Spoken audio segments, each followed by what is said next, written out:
SledgeHammer Goes to Hell by Victor T. Robinson II. This epic story is inspired by music from Five Finger Death Punch, Linkin Park, Breaking Benjamin, Metallica, THC, Bad Omens, Rose Chronicles, Disturbed, Falling in Reverse, Adele, Seether, Kid Rock, Godsmack, and Disturbed, also inspired by Marvel/DC movies and horror movies.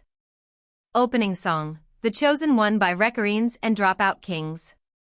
Part 1. Killing Mode. Cameron Ford has been thinking about his life before he met Rachel and before he came to this dark universe, which happens in the year 2013 in the other universe known as the Amalgam, where all superheroes from Marvel and DC live together. Dr. Yancey Ford, Cameron's mother/maker, now lives in Gotham City. Cameron, who was 18 years old at the time, lives with her, but now Thaddeus Ross and the U.S. Army have come for him. Ross stated to Dr. Ford that they allow Cameron to be with her until he was 18 as a courtesy, but now he belongs to the U.S. Army. 2 years later, Cameron has been working with the CIA and Homeland Security in a task force called the Alpha Squad, since the superheroes have been keeping the government happy but keeping them involved in their affair, except for Thor and Hulk, who are on another planet. Ross granted Cameron a little vacation and he went back to Gotham City to visit his mother.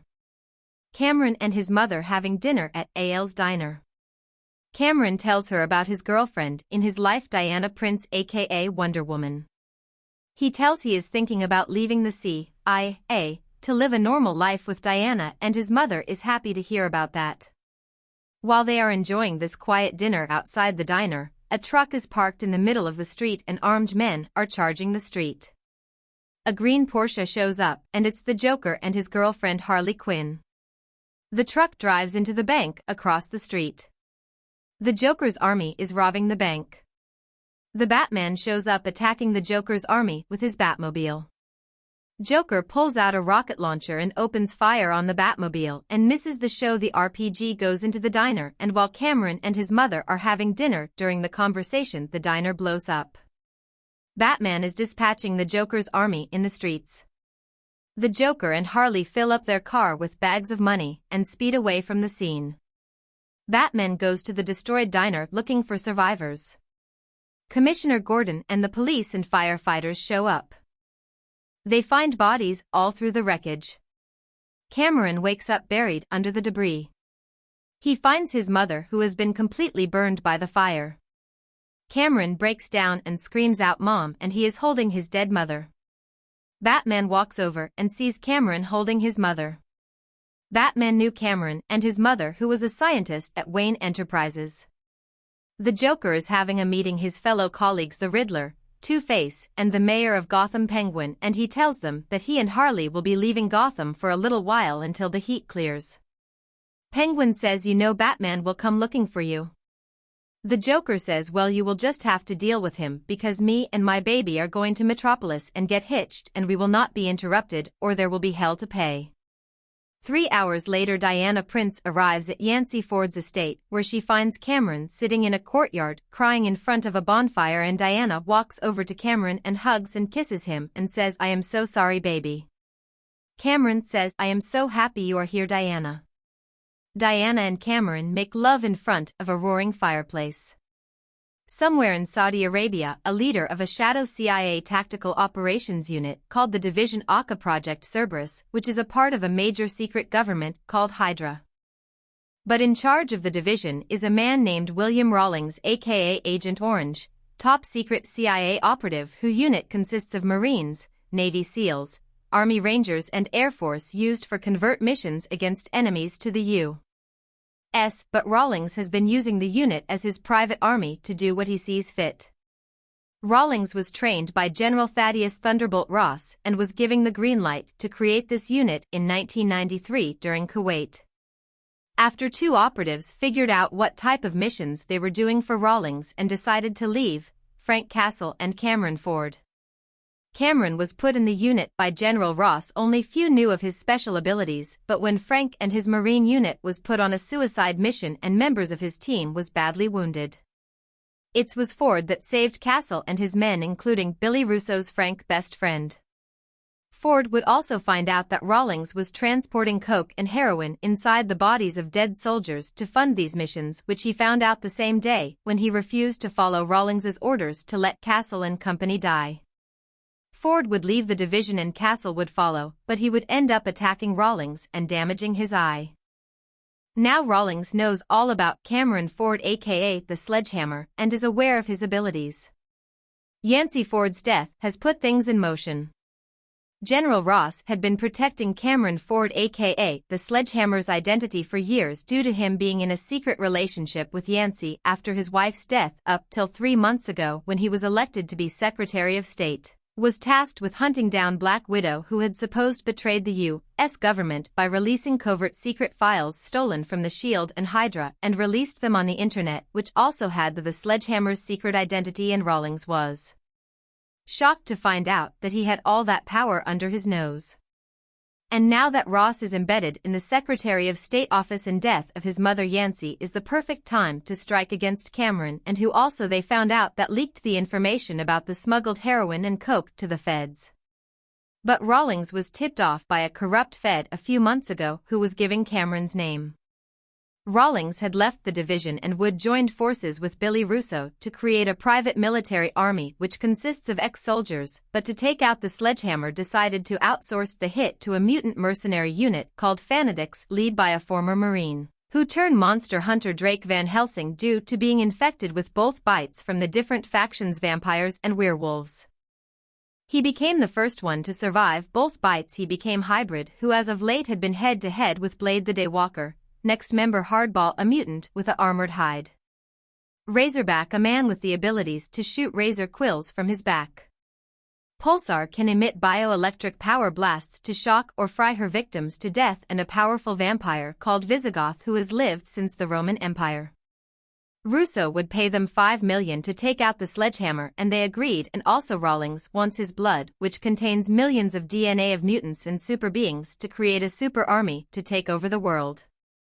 Ross finds out from an unlikely source about the hit on Cameron, and Ross tracks down Castle to send Cameron a message.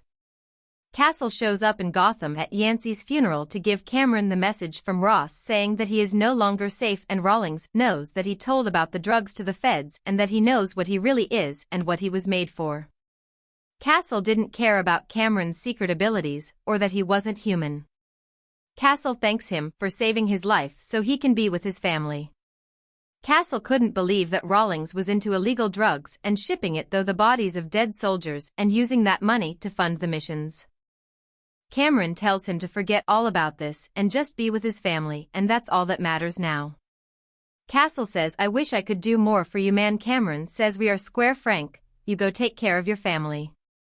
Cameron goes into the house and Diana is in the kitchen and it starts to rain outside. Diana tells Cameron that she's going to take a shower and Cameron says that he will finish up cleaning the kitchen. Diana is in Cameron's mother's bedroom and looks at photos of Cameron as a little boy and with his mother.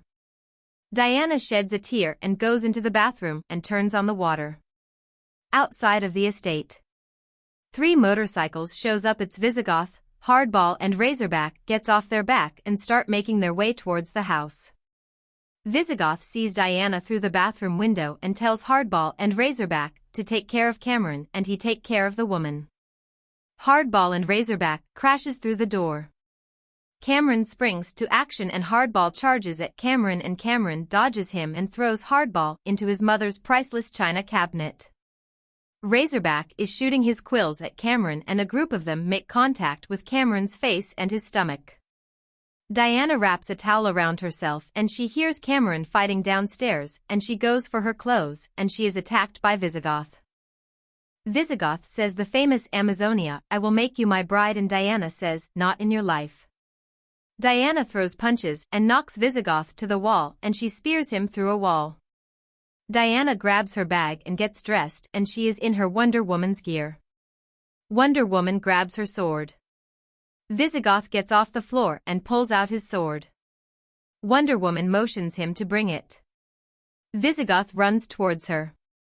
Like a villain by Bad Omens, starting playing Cameron is dodging Razorback's quills while fighting Hardball. Cameron grabs an electric knife, tries to stab Hardball and the knife breaks off. Cameron starts pounding away at Hardball's face. Cameron breaks the broken electric knife's handle and wraps around Hardball's neck and plugs in the socket and electrocutes Hardball until his eyes pop out of his skull. Razorback is still shooting quills at Cameron, and Cameron turns around with all the quills in his back and looks at Razorback and flies through him, and Razorback is in pieces all over the living room. Visigoth and Wonder Woman are slicing each other up in this heated contest. Cameron goes upstairs. Visigoth sees Cameron and jumps out the window. Cameron attends to Diana. Visigoth drives away on his motorcycle like a bat out of hell. A few hours later, Cameron and Diana check in a hotel in downtown Gotham. Diana starts talking about maybe Cameron and her should leave town and disappears, but Cameron wants the Joker to pay for what happened to his mother. Diana says nothing good comes from vengeance. If you go after him, it will never end. Plus you have these mercs after you. Cameron says this is my problem. Not yours. You can go away until this ends and I come to find you. Diana says you aren't the man I thought you were. A man who was done with the killing. You said that to yourself, Cameron. Cameron says I know what I said, but that was before my mother was killed. Diana says just come with me. She grabs his face and kisses him. Diana says, if you don't come with me now, don't come to find me. Diana walks to the door and says last chance, Cameron. Cameron looks at her with tears in his eyes and says I can't allow him to live while she's not. I can't, Diana. Diana says then you aren't the man I love.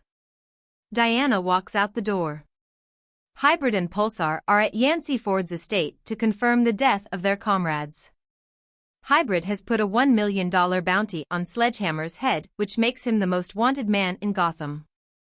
Cameron goes to his old safe house and grabs some high-tech guns and special bullets and his red and black armored suit with the SledgeHammer logo on it. Cameron flies to the Iceberg Lounge where Penguin, Two-Face and the Riddler are discussing business in the back of the club. The club is packed tonight with corrupt cops, mobsters and other undesirables of Gotham City. SledgeHammer sneaks through the back of the club and knocks out 2 guards. The song Over Fire by THC is being loudly played in the nightclub while SledgeHammer is taking out Penguin's henchmen with his knives, stealthy slicing through them. 13 henchmen dead. SledgeHammer pulls out his gun and shoots in the air to clear the nightclub. The music grows louder. The corrupt cops inside the nightclub decides to collect the bounty on SledgeHammer's head. Gunfire ensues inside the nightclub. Innocent partygoers are being shot during this mayhem. Two-Face, the Riddler and the Penguin try to escape the nightclub. SledgeHammer sees this and quickly kills the cops one by one and flies across the room and attacks the Riddler and throws him into the bar. Two-Face pulls out his 2 guns and blasts away at SledgeHammer, and he dodges Two-Face shots and knocks him out. The Penguin tries to make it outside and SledgeHammer is standing behind him and chokes him out. Police show up at the Iceberg Lounge and Commissioner Gordon shows up and sees bodies of his fellow cops and dead partygoers. Gordon says to one of the partygoers, who's is badly injured, named Lisa Lane, who is Lois Lane's sister and Superman's sister-in-law, and she says SledgeHammer started all of this. Gordon says on the radio, light the signal. On a rooftop 3 blocks away facing the Iceberg Lounge. SledgeHammer has Two-Face, the Riddler and the Penguin tied up to a chair on a roof. SledgeHammer is staring Two-Face in the eyes and says I am only going to ask you this once, Harvey.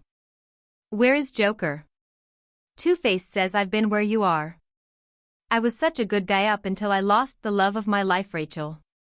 You remember Rachel, don't you, Cameron? You might be younger than me. But as a kid you said I was your hero.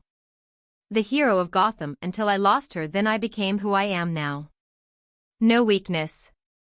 I know what the Joker took from you and I get you want him bad. Two-Face laughs and looks in SledgeHammer's eyes and says I think if I tell you where he is you still going to kill us anyway, so Cameron Ford. You son of a bitch, and yes, your mother was a bitch, thought she could save this city with her research, just like Bruce Wayne thinking that they can save Gotham from us. So Sledgehammer, you do whatever the fuck you going to do, because I am not bowing down to a fucking child. Sledgehammer grabs Two-Face by his head and jams his thumbs into his eyes. Two-Face is screaming. The Riddler and Penguin are horrified by this and are screaming for help.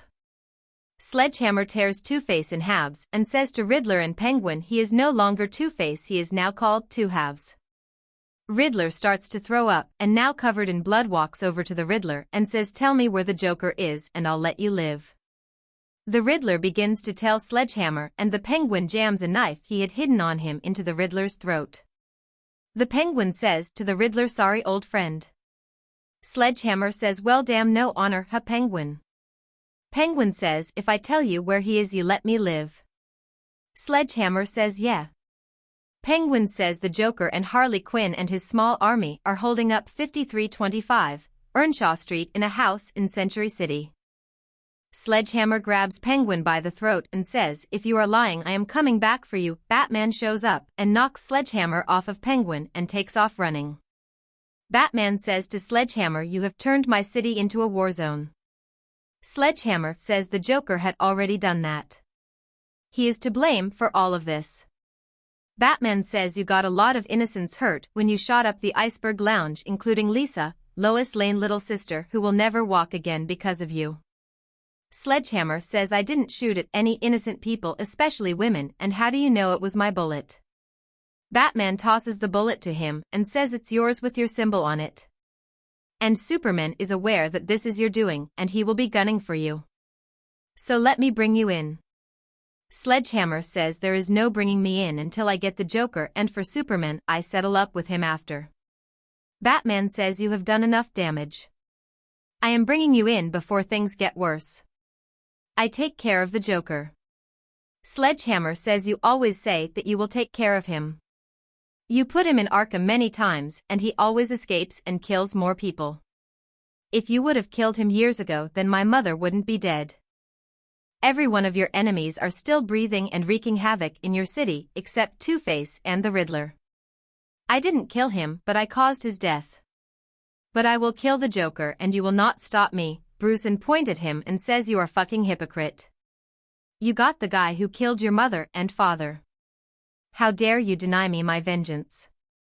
Batman says, "The difference between me and you, Cameron, I never risk innocent lives in order to get justice.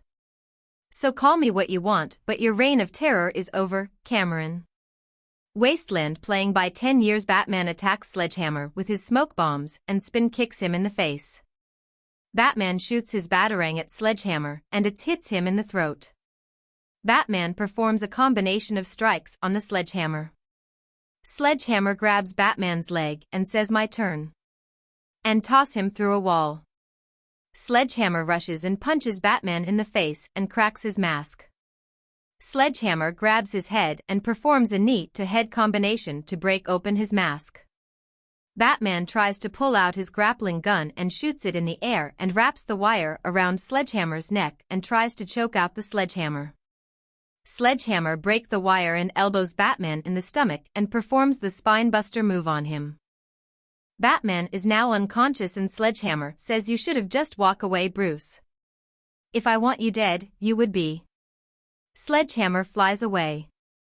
Batman wakes up badly injured and calls Alfred to pick him up. The Penguin is safely in his limo and he is on his cell and he says the Sledgehammer is on his way to you, and on the other end of that phone is Hybrid and he tells Visigoth and Pulsar to get ready. The song called "The Hit" by Ruben Blades is being playing as the Sledgehammer makes his way to Century City. Diana is still in Gotham and she is confronted by Clark Kent after just visiting Lisa at New Gotham General, and he is highly upset and wants to know where Cameron is and he needs to be stopped before more people get hurt. Clark tries to call Bruce to get him his assistance to track down Sledgehammer and gets Alfred instead, and he tells Clark that Sledgehammer had beaten Bruce half to death and he is on bed rest at the moment. Clark hangs up and gets in Diana's face and says, "Your boyfriend has gone way off the reservation." "Where is he?" Diana says, "All I know is he is going after the Joker. But you gotta understand that Joker killed his mother." Clark cuts her off. "I understand that, but innocents are getting hurt in the process. Lisa will never walk again." Lois demands justice. Bruce is injured because of him. Clark says SledgeHammer is going down. Diana and do not get involved. Clark walks away. Diana tracks down Penguin to his safe house.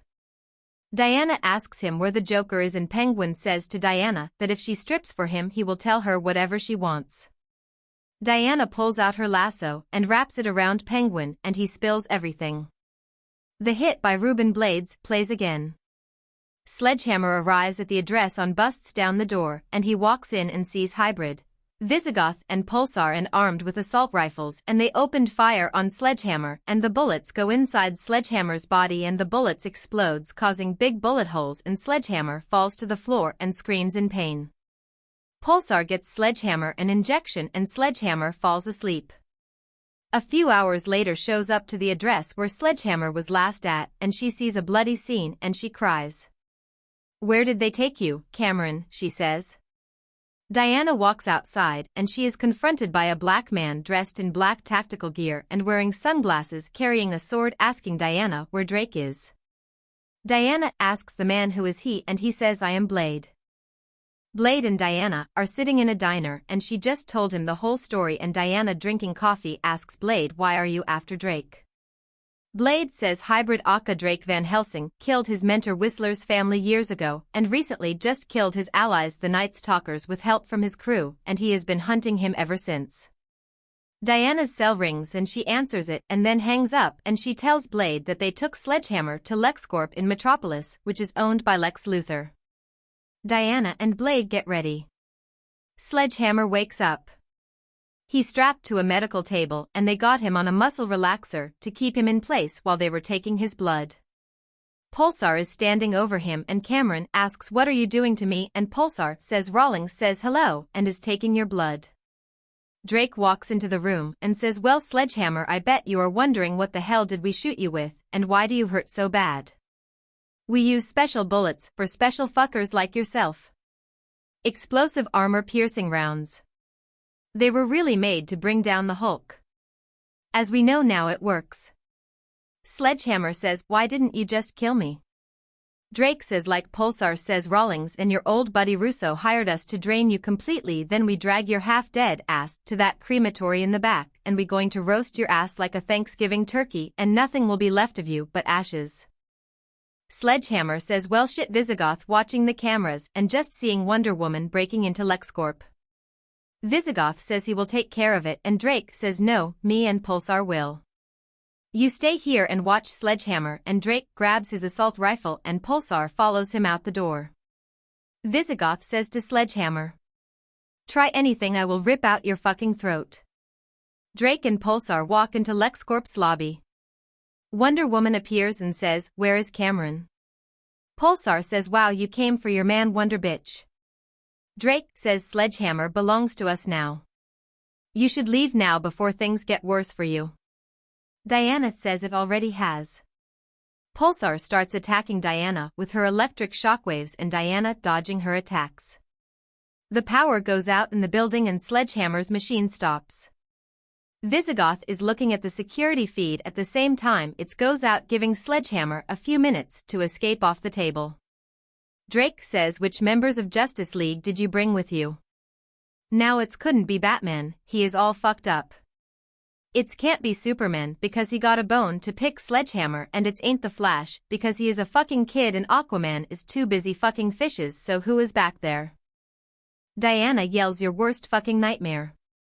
Blade yells out Helsing. Drake turns around with his assault rifle and says the fucking Daywalker. You brought the fucking Daywalker. Blade says you're going to pay what you did to Whistler's family and Hannibal and Abby.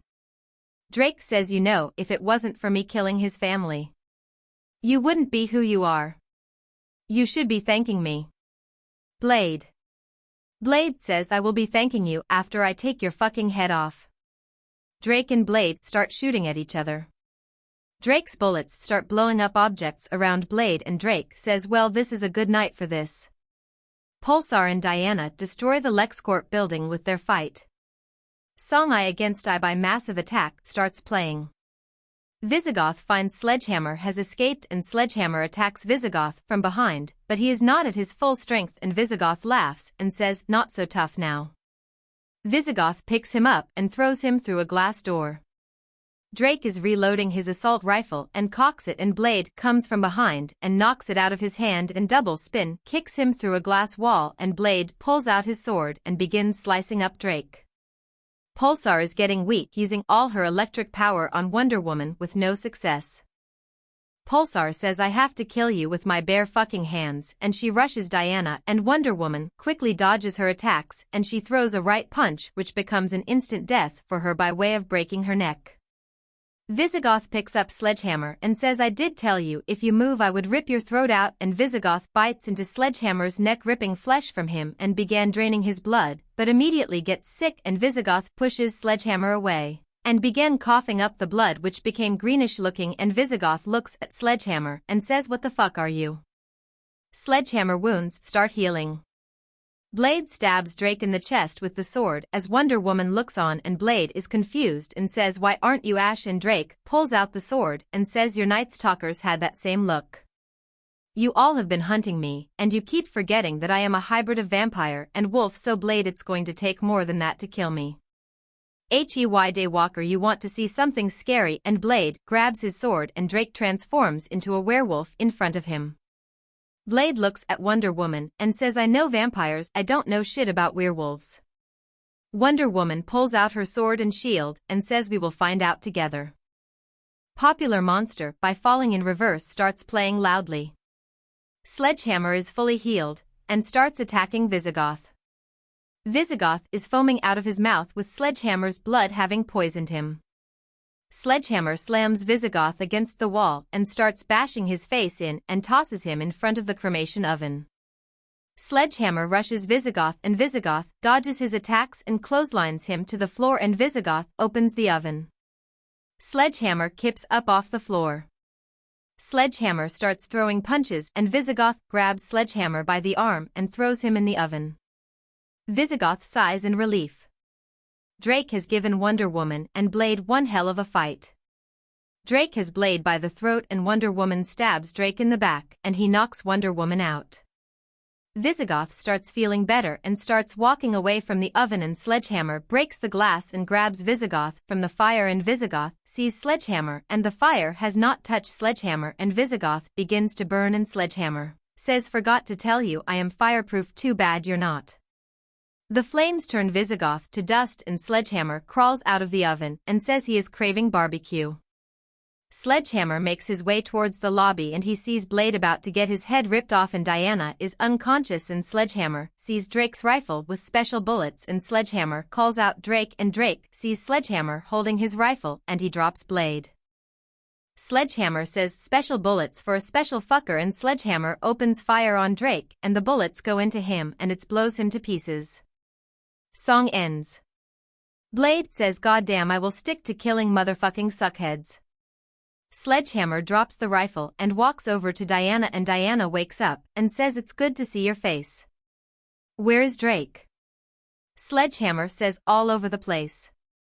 Blade says thanks to Diana and introduces himself to Sledgehammer and says, "You saved my ass," and Sledgehammer says, "You saved mine too. If you need anything, come find me." Blade says likewise and gets on his motorcycle and drives off. Diana says that the Joker is back in Gotham. "You go finish your vengeance."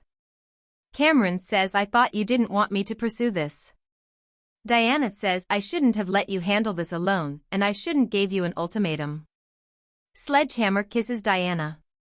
The Man of Steel theme plays and Superman flies down and says to Cameron, "You need to surrender yourself to me." Diana says, "Kal-El." Cameron cuts her off and says, "Diana, you should leave. Let me handle this." Diana looks into his eyes and kisses him and says, "I see you later," and walks away. Clark, "I'm sorry about Lisa and I am willing to pay for what I did, but not until I get the Joker, then all this would not been for nothing." Superman says, "You are done. Surrender or I will beat you till you submit." Sledgehammer says, "Like I asked Bruce, what would you do if someone kill your mother or even Lois? I doubt you wouldn't be standing here. Let someone tell what not to do." Superman says I agree I wouldn't, but a member of my family got hurt in the process, so I am here for her justice. SledgeHammer says I get that. Well, finally, the world will see who is the better man. Superman says surrender, Cameron, and says I will never retreat or surrender. One good thing is I don't have to hold back. From Rush On with Love by Mint Royale plays. SledgeHammer flies towards Superman and Superman throws SledgeHammer through a concrete wall. Superman grabs SledgeHammer. SledgeHammer starts a boxing combination on Superman and knocks him back, but not really doing any damage. Superman rushes SledgeHammer with attacks and SledgeHammer dodges his attacks and in between throws heavy punches at Superman.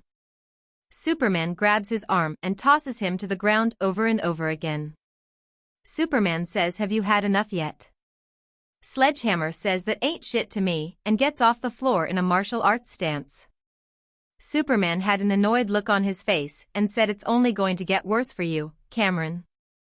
SledgeHammer says the only way you're going to stop me. SledgeHammer yells out. You are going to have to fucking kill me, motherfucker. Superman flies towards him and SledgeHammer flies towards him with a spin kick and kicks Superman in the head and knocks him out the air.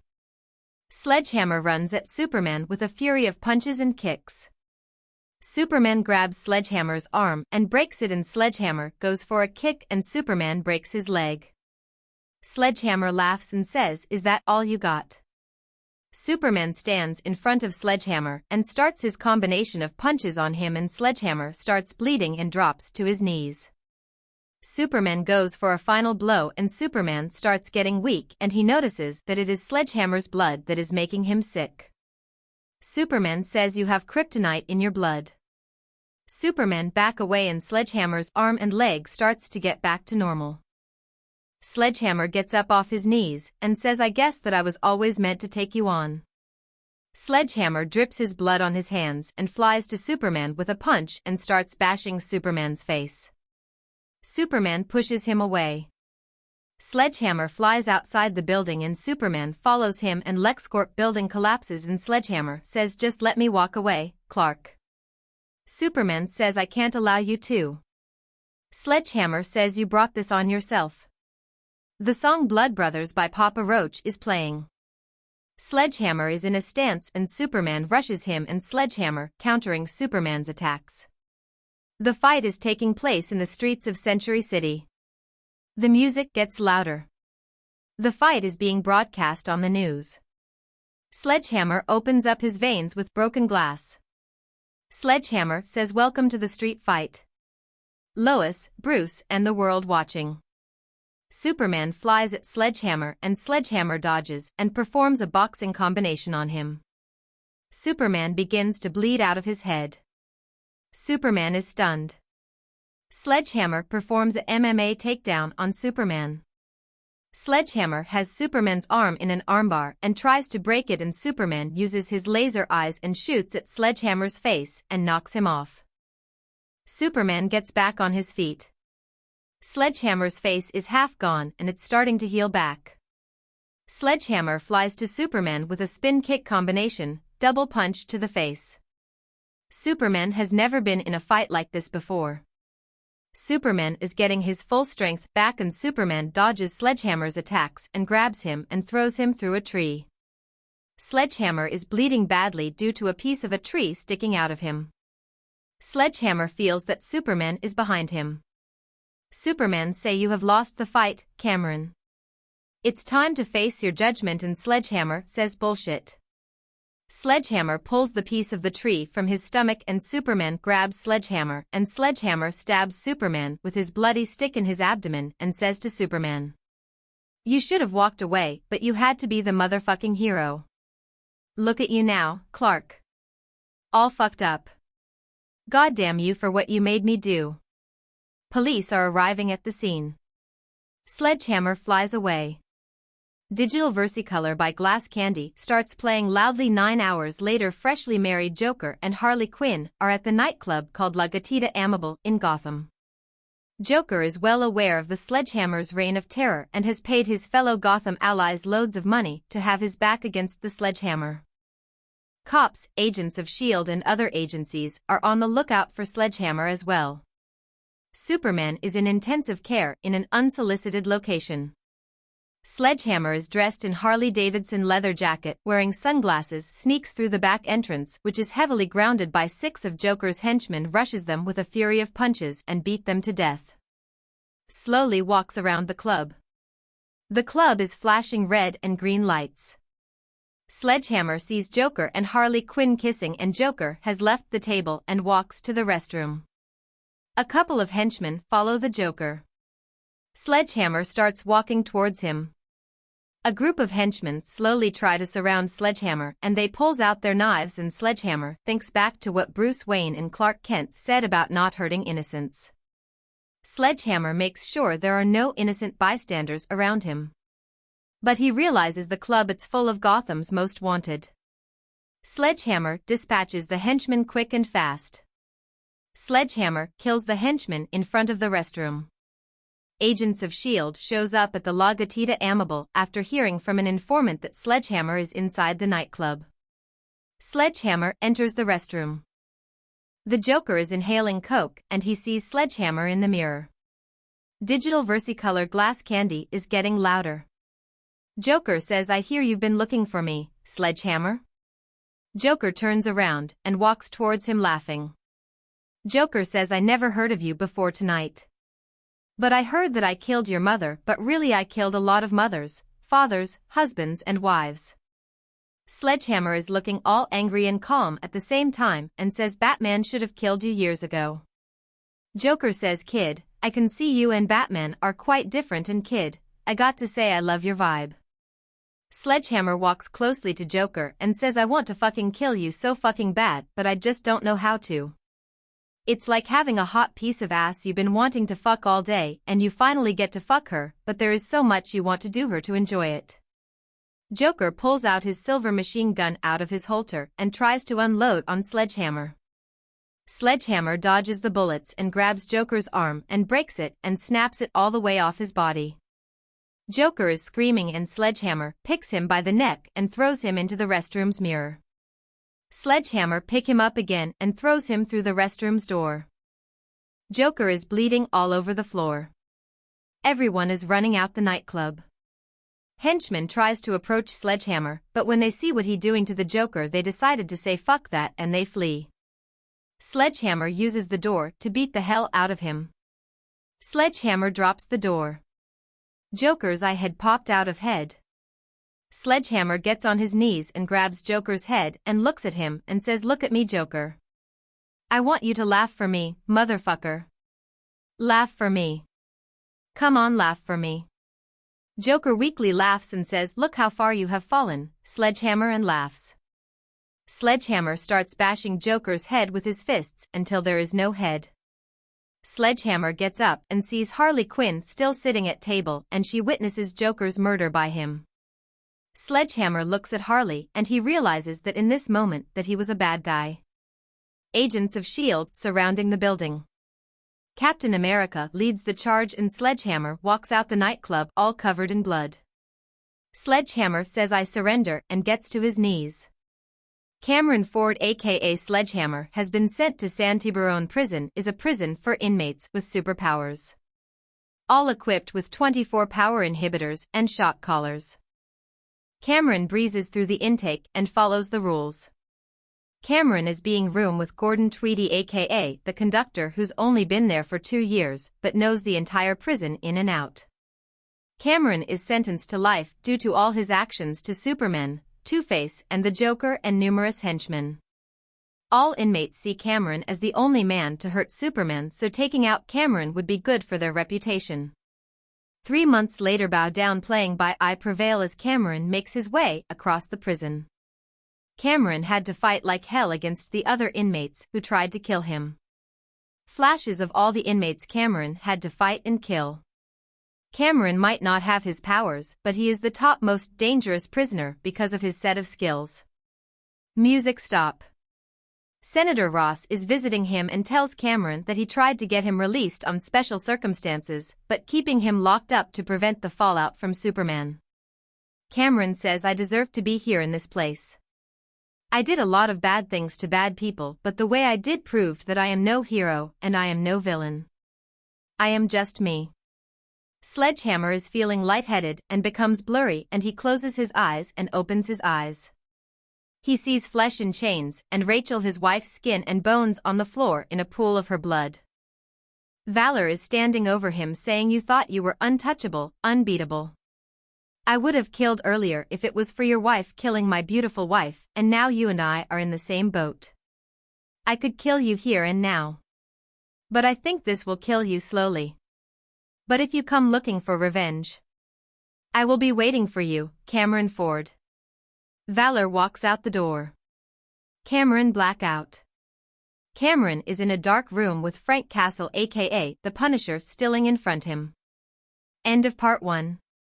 Part 2, Blood and Sorrow. Mia shows up at Cameron and Rachel's house to see Cameron with Rachel's skin and bones in his arms, and Mia calls out to Cameron, but she looks into his eyes. She notices he is not here. Cameron is deep inside his own head. Frank says, "I know exactly where you are right now, Cameron. I was there." Cameron says, "I'm sorry that I was the cause of you losing your wife and kids, Frank." Frank says, "It wasn't your fault. But I got the ones responsible and I gave them punishment. This is not about me. Right now I am here to help you to keep your sanity. Because this loss is your worst one yet. The love of your life and the way she was killed by Valor." Cameron says, "I should have not been cocky when I went up against him. When Rachel killed his wife, I should have used that distraction to kill him." Frank says, "How could you?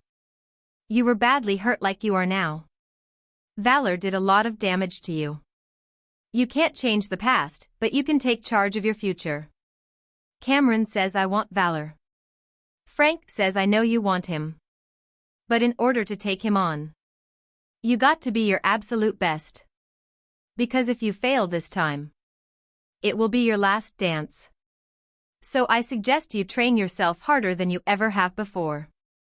Gear up for war, brother, and also be the ruthless motherfucker that went toe-to-toe with Superman, Batman and the Big Bad Trilogy.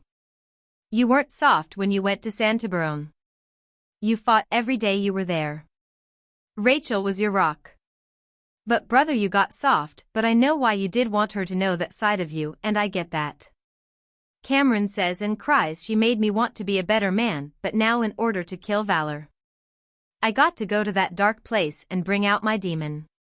Frank says, "But first you got to do one thing." Cameron says, "What?" Frank says, "Grieve." Cameron wakes up in his bed and feels like a dream and calls out Rachel. Mia comes from downstairs to Cameron's bedroom and Cameron sees Mia's sad face. The song Blood Red by Rose Chronicles plays and Cameron realizes Rachel is dead and cries, and Mia goes to him and puts her arms around. The music drowns his screaming Rachel's name over and over. A dream of montages of him and Rachel are shown alongside the song. A few minutes later, Mia tells Cameron that he has been out for a week. Mia tells Cameron that she cleaned up the house and she magically put Rachel's body back together. She also called Heather about her sister dying, and Rachel was buried in Laurel Hill Cemetery. Mia says she will take him there when he is ready. Cameron can't believe it has been a week and he had missed Rachel's funeral. Cameron takes a shower and he has flashbacks of killing the Joker with all of his rage. Cameron gets dressed and walks into the living room and Rachel's death flashes, but the living room looks like nothing happened. Mia is cooking breakfast: bacon, eggs and toast for breakfast. Mia has the radio playing Voices Carry by Till Tuesday. Cameron watches as Mia is singing with the radio. Cameron looks around his house and sees how well Mia has been taking care of the house. Cameron turns around to Mia, who does know he is in the room.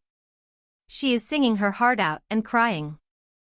Cameron walks up to the kitchen and Mia sees him and starts wiping her tears. Cameron says, "I didn't know you could sing." Mia says, "I wasn't really used to it, but can't help when a really good song makes me want to go sing, and how I share my emotions. Do you want some breakfast?" Cameron says, "I would love some breakfast." Mia hands Cameron a plate of food and Cameron grabs a fork and starts eating some eggs and says, "Damn Mia, this is good." where you learn how to cook. If you don't mind me asking. Mia sits down and says, I used to cook at my father's bar and grill. Me and Brandon used to eat at home all the time. Never went out to eat until you and Rachel invited us out. Cameron says, I used to do all the cooking when I wasn't busy. Rachel was always busy with her research and her patients. But no matter what, we always made time for each other. Mia says that all that matters. Cameron looks outside and it starts raining and says, I really miss her. I know how you feel now about missing Brandon. It's like missing the best part of yourself. Mia looks into Cameron's eyes, and you just have to take it one day at a time. Do you want me to take you to see Rachel's gravesite? Cameron says, I am not ready yet. Mia says, I am sorry. I didn't mean, and Cameron cuts her off and says it's okay. Mia says, maybe I should just leave you be, and she goes out the door. Cameron hears Rachel's voice tell him to go after him. The song called Love in the Dark starts playing by Adele. Pouring down raining. Cameron is standing in front of Mia's car and Mia is crying, and she gets out of the car and Mia goes to Cameron and she kisses him. Cameron and Mia are naked in bed and Mia is on top of Cameron. Mia is kissing him. Thunder and lightning crashes. Cameron is sucking on her breasts. Mia is moaning and crying. Cameron rolls on top of her. Later on that night, Cameron wakes up. Mia is sleeping next to him and Cameron is in his boxers and goes into the kitchen and sees a dark figure sitting in his chair, and Cameron goes to the fridge and the light flashes the dark figure and it appears to be Brandon Madsen, his old buddy. Brandon says, I now know what a cuckold is. Cameron looks embarrassed, but Brandon says, I am just joking. If there was anyone to make her happy. I am glad that it's you. Cameron sits at the table and says it's something that just happened. Brandon says, you know I am not really here, right? You conjure me up due to guilt. But it's exactly what you need to get through this part of grieving. It's the perfect medicine. Cameron says, I wasn't expecting that from her. Brandon says soon the healing process will start. Just take it one day at a time. Start getting back in the swing of things. Getting back in the fight. Cameron says that fucking Valor going to wish that he should have killed me when he had the chance. Brandon says yes, but you got to be smarter than you ever been before. You got to be a ruthless fucker, like when you was hell-bent on going after the Joker, burning all your bridges with your allies just to get him. You have achieved so much in the process. But you never got the chance to really grieve your mother and think things through. Now you have to. Valor is a different adversary than you ever dealt with before, so you got to take your time and very fucking tactical. Brandon gets up and says he is expecting you to show up and take him on so you can lose. But you just deal with your shit and make plans. Mia calls out to Cameron from the bedroom and Brandon says, take care of Mia, just take your time and things will fall in line. Brandon walks out the door. Cameron walks back to the bedroom and Mia is standing completely naked in the moonlight shining on her body. Mia says, come back to bed, Sledgehammer, and Cameron says to himself, I hope Rachel isn't too pissed with me. Mia grabs Cameron by his boxers and says, we are actually honoring by showing love not hate and making love in her name. Mia pulls out Cameron's cock and starts sucking him. Cameron moans. Song called Breath as a Dagger by Rose Chronicles plays. Mia looks into his eyes. Cameron grabs Mia by her hair and she continues to suck him. Mia stops and gets on the bed. Cameron starts to eat her pussy and is moaning loud. Cameron moves up and inserts his cock inside her pussy and he kisses her breasts and suck on her nipples, then he starts kissing on her lips and looking in her eyes. Song continues on. Cameron and Mia become very close and the ghost of Rachel is in favor of this newfound love between the two of them. It was revealed by Mia that Rachel knew that you was going to die in their conflict with Valor, but it would be a choice to either die herself or let Cameron die. Rachel decided to kill Cleopatra in order to distract Valor from killing Cameron. Rachel knew that decision would later fall her death, but it was a decision that she was at peace with. Cameron and Mia would show up at a law firm for a Rachel's will reading alongside Heather's Rachel Lil sister and her wife Justine's Brandon little sister. Cameron greets Heather with his sorrow towards losing Rachel. Rachel had her own money with other research medical facilities around the USA and plus her therapy, which was agreed by Cameron. The lawyer would state, Rachel will donate $50 million to her sister Heather and her family. $20 million to charity. Rachel had made a tape. A couple of days before their encounter with Valor. Rachel would tell Cameron about her visions of his death and that she would rather die 1,000 deaths instead of witnessing his death. Rachel also pointed out Mia and her getting close and also her attractiveness to Cameron, and with her death she hopes that they will be a comfort to each other. She tells Cameron not to pursue vengeance in her name. She wants him to live and enjoy life with whoever or whomever you choose. Don't let Valor win. Live baby live, and to my sister Heather, I love you so much. I am proud of the woman that you have become and keep on living, and to Justine, I know your brother is also proud of you. I am so happy that you are a part of our family. Goodbye my loves. End of the tape. Everyone is in tears. Everyone except Mia and Cameron leave the room. The lawyer hands Cameron a letter stating how much he is worth, the last order of business by Rachel because she kept an eye on the financials. Cameron looks at the letter and it reveals that Cameron has a net worth of $500 billion due to all shares of the startup business like AOL, IBM and other tech companies around the globe. Also, Cameron never sold his share from his guns and ammo company, which he sold to Bruce Wesson in '95. Cameron decided to move to Los Angeles to start a research medical and tech company that identified Wayne Enterprises and Stark Industries, and decided he wants to be this world Tony Stark and Bruce Wayne and wants Mia at his side to help him run it. Cameron puts $1 billion in the Hunters Fund to hunters out hunting evil around the world.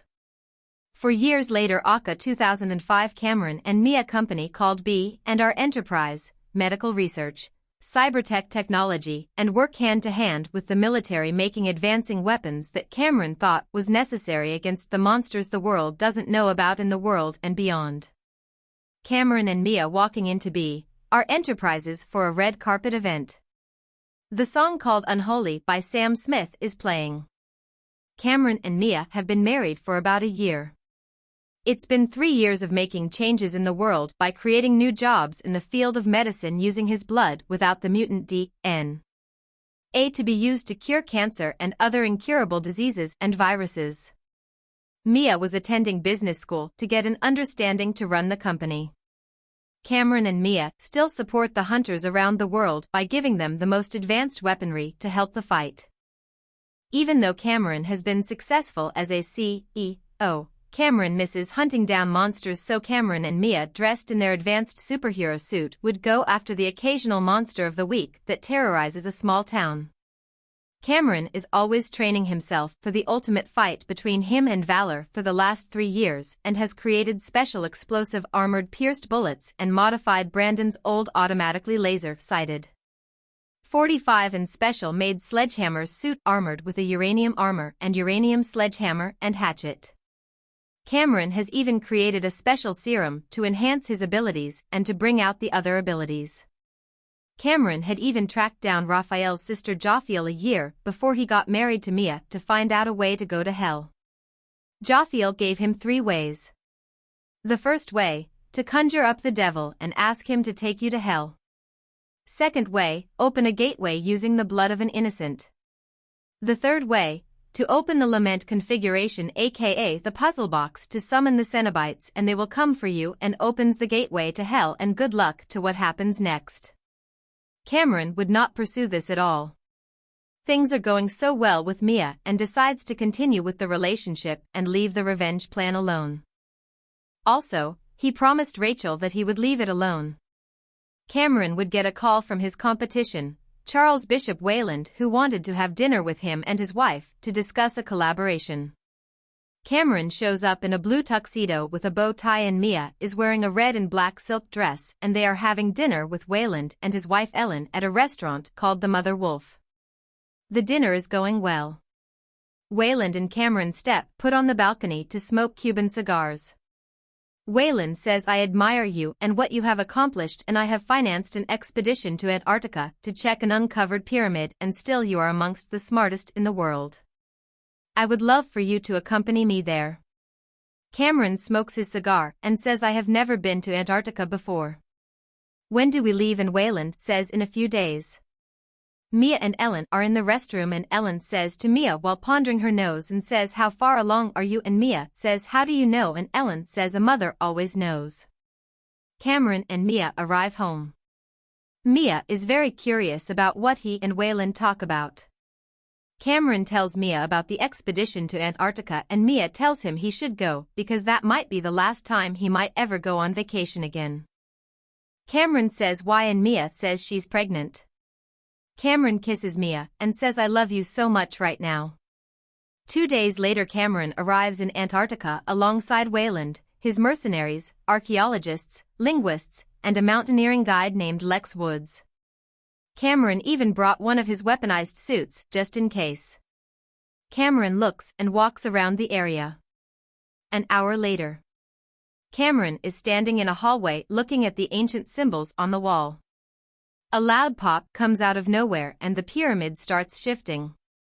Cameron hears gunfire and screaming before the wall closes and opens around him. Cameron walks out of the new opening. Cameron smells wet blood and decides to put on his suit, and it lights up. Cameron's suit starts talking to him, asking to start the serum, and he realizes he had grabbed the wrong suit. The other suit with all guns and gadgets is at home. Follows the smell and finds the bodies of dead mercenaries. Cameron says to himself, well, I already feel different, and he falls down to his knees and his whole body starts changing.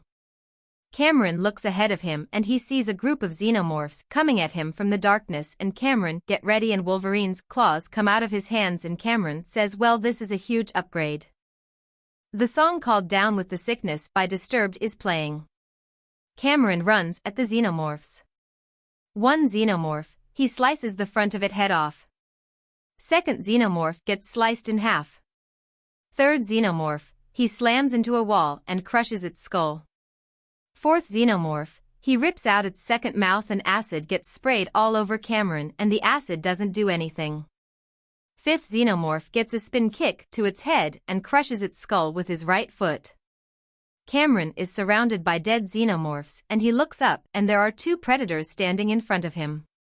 Cameron runs through them with his claws and slices through like butter, and song ends. Cameron meets up with Lex, Wayland's bodyguard Stafford, and Professor DeSouza, and they asked where the hell has been, and Cameron says fucking up these motherfuckers. Lex says how? Cameron says with my motherfucking hands. The pyramid starts shifting again and Cameron gets himself ready and a predator appears in front of the opening, and Cameron attacks the predator and spears him through a wall and starts pounding on him so hard it breaks the predator's visor. And Cameron's claws come out and Cameron tries to go in for the kill and gets grabbed from behind by a xenomorph. Predator recovers. Xenomorph opens up its mouth and tries to punch into Cameron's back, but it has no effect. Cameron is too powerful. Cameron turns around and pounces on Xenomorph and beats the hell out of it and cave in its head. Cameron gets off the ground and goes to find the rest of the group, and he finds Wayland and Stafford dead. Cameron stumbles on the harvesting room where all the assumed dead explorers are infected with the xenomorph, and Cameron can see that with X-ray visions, and Cameron says I am sorry to unconscious victims, and Cameron shoots laser out of his eyes killing them all, and the face huggers. Lex and the predator that he was fighting earlier shows up behind him, and Lex says I thought they killed your motherfucking ass.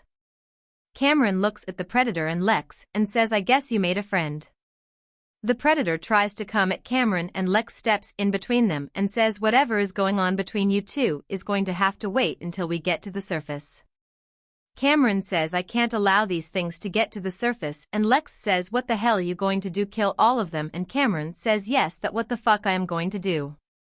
The predator pulls out an explosive device and tells Lex and Cameron it's a bomb. Cameron says well that will work too. The predator throws the bomb and Cameron, Lex and the predator run towards the surface. The entire pyramid blows inwards then explodes. The predator gets in a stance and Cameron looks at the predator and says, well, I guess it's on like Donkey Kong, biatch, and Lex says, aw shit. Before they could clash, something is breaking through the ground, and it's the queen of the xenomorphs, and everyone had an oh shit look. Cameron flies up in the air. Lex and the predator are surprised and Cameron shoots lasers from his eyes and cuts the queen in halves, and Lex says goddamn, and Cameron turns his focus on the predator. The predator runs at him.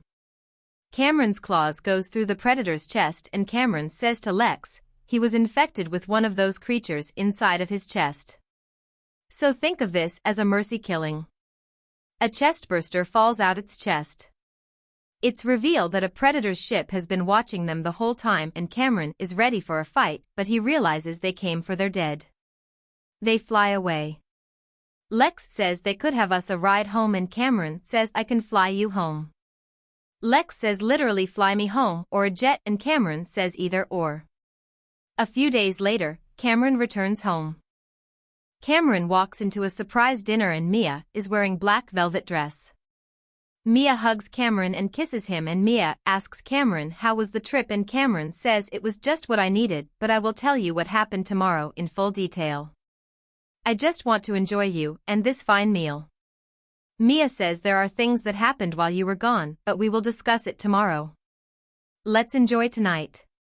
Cameron and Mia enjoy a home-cooked meal that consists of ribeye, bacon, baked potatoes, yellow rice, and gravy. The next morning Cameron and Mia are sitting on the beach. Cameron tells her about what occurred in Antarctica and Mia was shocked. Mia says, well, we got to watch out for enemies above and below. Mia tells Cameron that one of Valor's followers, aka Devil's worshippers, had confronted her outside the office and told her that he will come for their baby. Mia had her bodyguard named Carter Storm dragged the follower to the limo's trunk and put him in there. Mia decided to torture him for information. The follower tells her that same gel, the devil's real name. He believes that Mia and the Sledgehammer's daughter would be his perfect bride to produce the Antichrist to enact the real end of days. Valor has suggested and persuaded his father to take their child also to continue the Sledgehammer's suffering.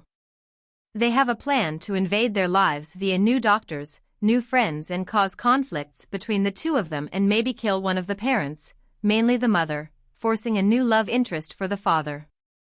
Cameron and Mia discussed this a little further, but Cameron says he got a plan in the making, but he got to go see someone. Cameron arrives in Orcula, Florida, where he has tracked down Raphael Jimmy Jameson, aka famous FBI agent aka Mr. Violence, who is waiting to go to war with a mortal killer nicknamed the Creeper, who kills every 23 years on the 23rd day of spring for 23 days. 23 years ago, Mr. Violence wasn't ready, now he is. But it's 3 days earlier. Raphael has been living here since his last encounter with Valor. Raphael has even become the town sheriff. Cameron walks into the sheriff's office and he sees Raphael throwing a prisoner in his cell, and a deputy calls out, Sheriff Jameson, this man is looking for you. Raphael looks at Cameron and tells the deputy to take to Maggie's diner and he will meet him there. Raphael shows up at the diner and sits down in front of Cameron. Someone puts a quarter in the jukebox and it plays Billy Idol's Rebel Yell. Raphael says, so Cameron, did you come to kill me? Cameron says, I understand why you didn't kill Valor. Family is family, but your nephew and brother are coming after my wife and unborn daughter. It seems Valor has his followers watching us. Raphael tells Cameron that world has been lied to by Hollywood and books about same gel. The waitress named Annie comes to the table to ask Sheriff Jameson what he would like. Raphael says bacon cheeseburger and fries and a cherry coke. She asks Cameron and Cameron says I wasn't really hungry, but I would like the BLT extra bacon and chili fries and a milkshake. The waitress walks away. Raphael says I know why he picked your child, because his Antichrist made with your blood would be unstoppable, and plus he just hates you for all the hell you caused him. Cameron says I had the same thought, but the real reason I came here was to ask you for a favor, and after what you did, Raphael, you owe me. Raphael says what is it? Cameron says I need you to watch over Mia and my daughter and keep them safe. Raphael says, well, I do owe it to you to do that, but... Cameron says, but what? Raphael says, I got a big fight coming in a few days, a motherfucker that an entire police station tried to kill but failed in its lives by eating pieces of its victims. I never met him but have heard the stories. People have fled this town and new people have settled here. Some don't know what is coming. Some forgot, and I am here to protect these people. So I got to see how this played out. Cameron says, you scared Raphael. I never seen you scared before. Raphael says, this thing is just as old as I am and I never met it before, so the unknown is scary. Cameron says, well, if you agree to watch over Mia and my daughter while I go to hell to kill your nephew, I will help you with this creeper. Raphael says, you are willing going to hell to kill Valor. Do you know there are endless hellholes from all the other universes? Valor would be located by the worst ones in order to protect himself. Do you have a way to get there? Cameron says, through the lament configuration. Raphael says, well, goddamn, I see you all set. Cameron says, Jophiel gave me what I needed. We both want Valor dead. Raphael says, to answer your question, yes, I will look out for Mia and your daughter. I will protect them until my dying day. Cameron and Raphael will finish their meal and then shake hands. Cameron says he will be back. Cameron flies back to Mia. Mia is sitting in front of a roaring fireplace. Cameron walks and tells Mia about what he and Raphael discussed. Mia says she thought of their daughter's name as Rachel Yancey Ford, to honor Rachel and his mother. Cameron tells Mia he has to go to hell to take on Valor to keep him away from their child, and he has made up his mind. Mia says that she understands and she wants him to protect their family, but she has an idea for him to make tapes of himself for Rachel to get to know her father. Cameron thought it was a good idea and he is thinking about making different kinds of tapes for fatherly advice, help with homework, teaching her how to fight and protect herself and more. He devoted an entire month to that. But first he will go back to help out Raphael. Cameron returns to Orcula, Florida, April 23, 2005, 6:23 p.m. 3 teenagers have already been taken by the creeper. Raphael and his 3 deputies are searching the area. They are finding bodies all scattered out across a cornfield. Dispatch is trying to contact Sheriff Jameson and he answers the call. The dispatcher, aka Peggy, tells Sheriff Jameson that a bunch of people are barricaded inside the diner and Sheriff Jameson says he is on his way. Sheriff Jameson jumps in his truck and drives off and cocks his shotgun. The creeper has just dragged the cook through the air conditioner vent and tearing, opening his chest and feasting on his lungs. The creeper is now inside the diner. The creeper pulls out its axe and slices and dices all the survivors, and one of the survivors opens the door and it slices in half by the creeper. Sheriff Jameson jumps out his car with his shotgun and he uploads on the creeper and the creeper tosses his sword at him. Sheriff Jameson drops the shotgun and runs at the creeper and throws a heavy combo of blows and Sheriff Jameson pulls out his hunting knife. Cameron flies down in front of the diner and he hears moaning and cries, and Cameron walks into the diner and sees 27 people, half of them dead and badly wounded, and Cameron sees a little girl who has been killed with her mother on top of her, and Cameron turns around with a face full of rage. The creeper picks up Sheriff Jameson and throws him through the windshield of his truck. Cameron calls out to the creeper, "Hey bitch." The creeper picks up his axe and turns around and looks at Cameron and opens up its wings. The song called Animal by Magnolia Park plays. The creeper flies up in the air and Sledgehammer flies up and knocks him down to the ground. Sledgehammer flies at him and picks him up and laser off his wings. Sledgehammer body slams him in the middle of the street. Cameron looks at Raphael and says, "You want the piece of this?" Raphael picks up the creeper's axe and says, "Let's fuck up this guy up." The music is blasting. The creeper gets up and finds Sledgehammer and Mr. Violence standing in front of him. Sledgehammer's silver claws come out. Mr. Violence looks at Sledgehammer and says, "What the fucking?" Sledgehammer says, "I been enhance," and the creeper growls and Mr. Violence swings at the creeper and he jumps and Sledgehammer catches him and slices through his stomach, and its intestines falls out and Mr. Violence cuts off the creeper's arm. Sledgehammer tears into the creeper's chest and pulls out its heart of hearts. Mr. Violence goes crazy on the creeper with the axe and start cutting him up and pieces start falling off of it and Sledgehammer just watching Mr. Violence fucking up the creeper. The creeper is trying to fight back and grabs Mr. Violence's stomach and has its hands inside of Mr. Violence and Mr. Violence slams the axe into the creeper's skull over and over until the creeper's skull is in halves and Mr. Violence pulls out the creeper's hands out of his stomach. Mr. Violence gets up and puts himself together and Cameron walks over and looks at the creeper's hacked up body and says, "This motherfucker is still alive." Raphael says, "What the fuck we got to do to this motherfucker?" Cameron says, "Do you know where you can get some hydrochloric acid?" Raphael pulls back with a truck full of hydrochloric acid and brings out an empty tote and Cameron has been watching the creeper trying to pull itself back together the whole time Raphael has been gone and Cameron taking him back apart. Cameron and Raphael put the creeper in the tote and poured the hydrochloric acid on top of him and the creeper is fighting like hell to get out and shrieking. The acid is eating up the creeper. Raphael grabs a block of lye and puts on top of the creeper, drowning him in the acid. The creeper dissolves in liquid. Cameron takes the liquid and pours inside a barrel and flies it to Mars and bury it in the soil.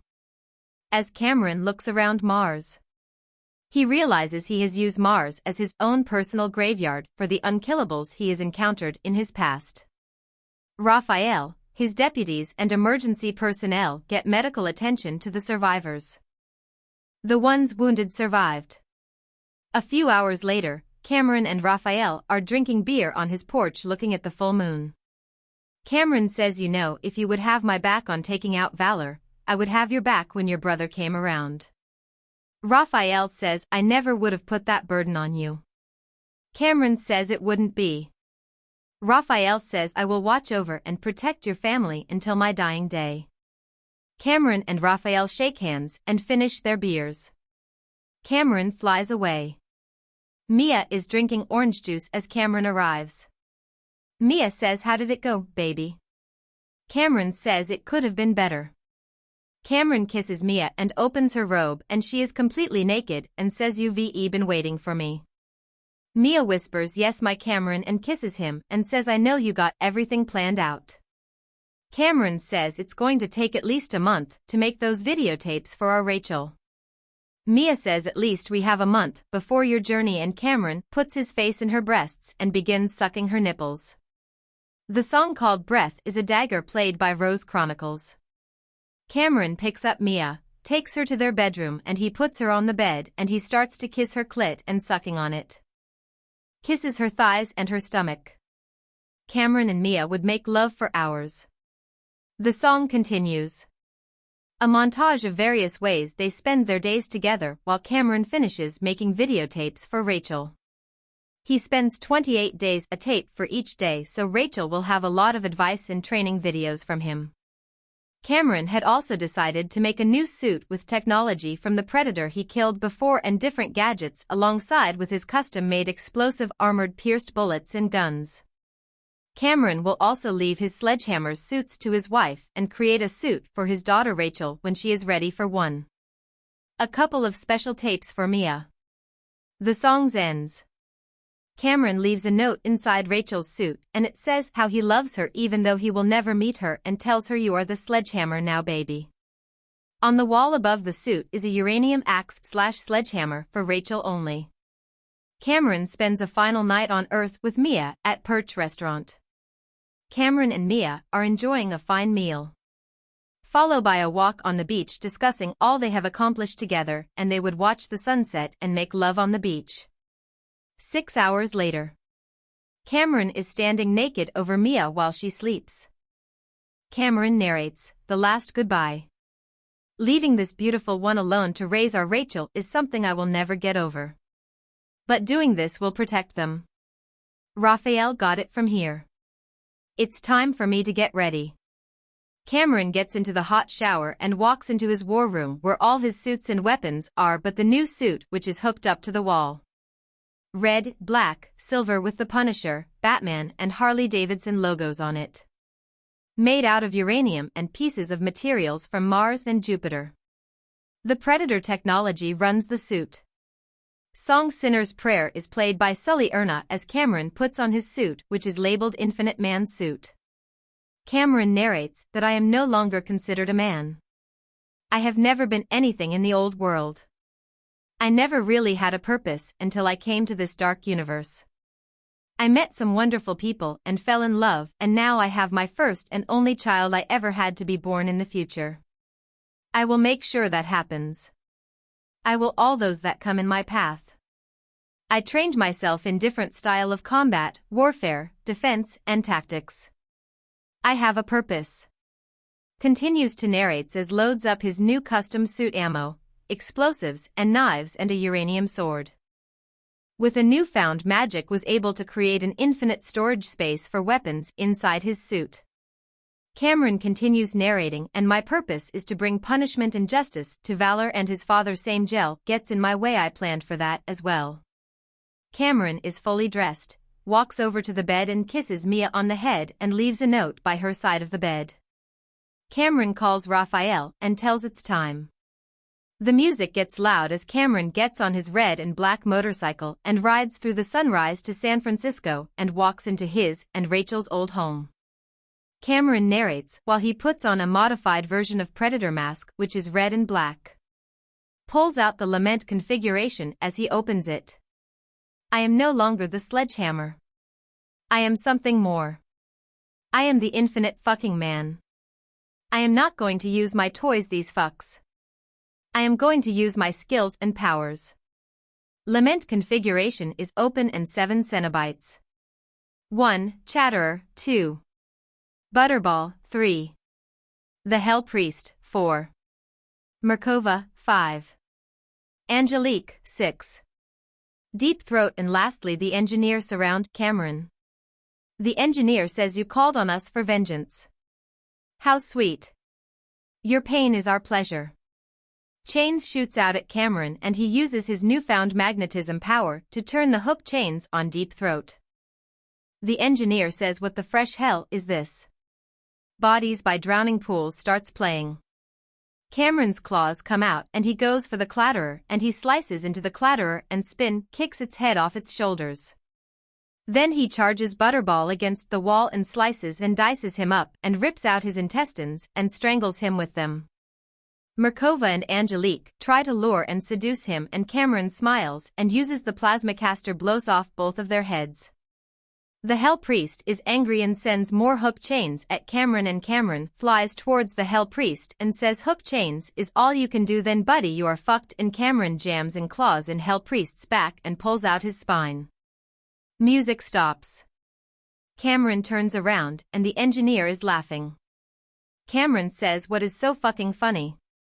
The Engineer says you think that actually accomplished anything by this? There are more of them where they come from. Leviathan will make sure of it. The Engineer pulls out a large knife made out of flesh of his victims and says too bad we didn't get to pleasure glorious Rachel, but I guess you will have to do then. Cameron and the Engineer circle each other. The Engineer slices at Cameron and Cameron grabs his arm and rips it off, and Cameron takes the Engineer's knife and jams it inside the Engineer's throat and tears off his head. Cameron looks at himself and realizes he is all covered in the Cenobite's blood. Cameron says to himself, I guess it's time for me to go to hell. Cameron walks in the Cenobites' labyrinth on his descent to hell. End of Part 2. Part 3, Welcome to Hell. The song My Own Prison by Creed begins playing. The predatory pulse of vengeance quickens as I, Cameron Ford, receive a letter scrawled in blood from the darkest abyss, beckoning me into the bowels of hell to confront my nemesis, Valor. My new family now hostage to his infernal whims, I don the memento of my interspecies conquest, the predator suit, an armor that shifts and wails with whispered intent, as I steel my resolve to descend into the inferno and confront the devil's unsavory spawn. The walls of my rustic abode tremble as the letter crashes to the floor, its crimson script unfurling like a malevolent tapestry across the aged wooden boards.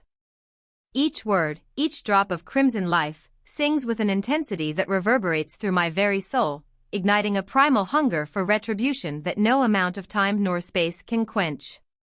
I know him, this Valor, a son of the devil as much as I am of the stars, and yet, he is an enigma, cloaked in shadows that stretch across the cosmos, his intent as elusive as the shimmering mirage of heat that dances on the horizon. But this missive, this potent reminder of the carnage that has seared into my being, it stirs something within me, a feral response that goes beyond mere anger or even sadness. It is an urge, a calling as ancient as the night itself, the embodiment of the predator that once roamed the savannas of my ancient lineage, a lineage that yet courses through my veins, mingled with the alien essence of my Kryptonian heritage. I feel it, a powerful shift within, the predator suit's fibers responding to the primal call, its form shifting, whispering its intent as it wraps around me, a second skin, a shield of brawn and resilience that I no longer need but cannot ignore. The predator suit's fibers resonate with an otherworldly hum, a song of the hunt, a symphony of interstellar sinew that hums with the vibration of my resolve. It is a suit of its own volition, a living entity, capable of adapting to the environment, to the challenges, to the foes that I face. And as I don the suit, as it molds to my body, I feel an echo of the past, a remembrance of my ancestry, of the thrill of the chase, the kill, the lifeblood coursing through my veins as I stood atop the carcass of my fallen prey. But this time, the prey is not the weak, the vulnerable, it is Valor, and the suit is not just a suit but a memento of my interspecies conquest, a testament to my strength, my dominion over the beasts of the world. I stare at the suit, the predator suit, as it shifts and wails with whispered intent, its fibers tightening, loosening, responding to the vibrations of my thoughts, my emotions, my anger. I take a deep breath, inhaling the essence of the predator, the essence of the hunt, and let out a low, guttural roar that echoes off the walls, my voice laden with the weight of millennia, the fury of an interstellar wanderer turned earthly guardian.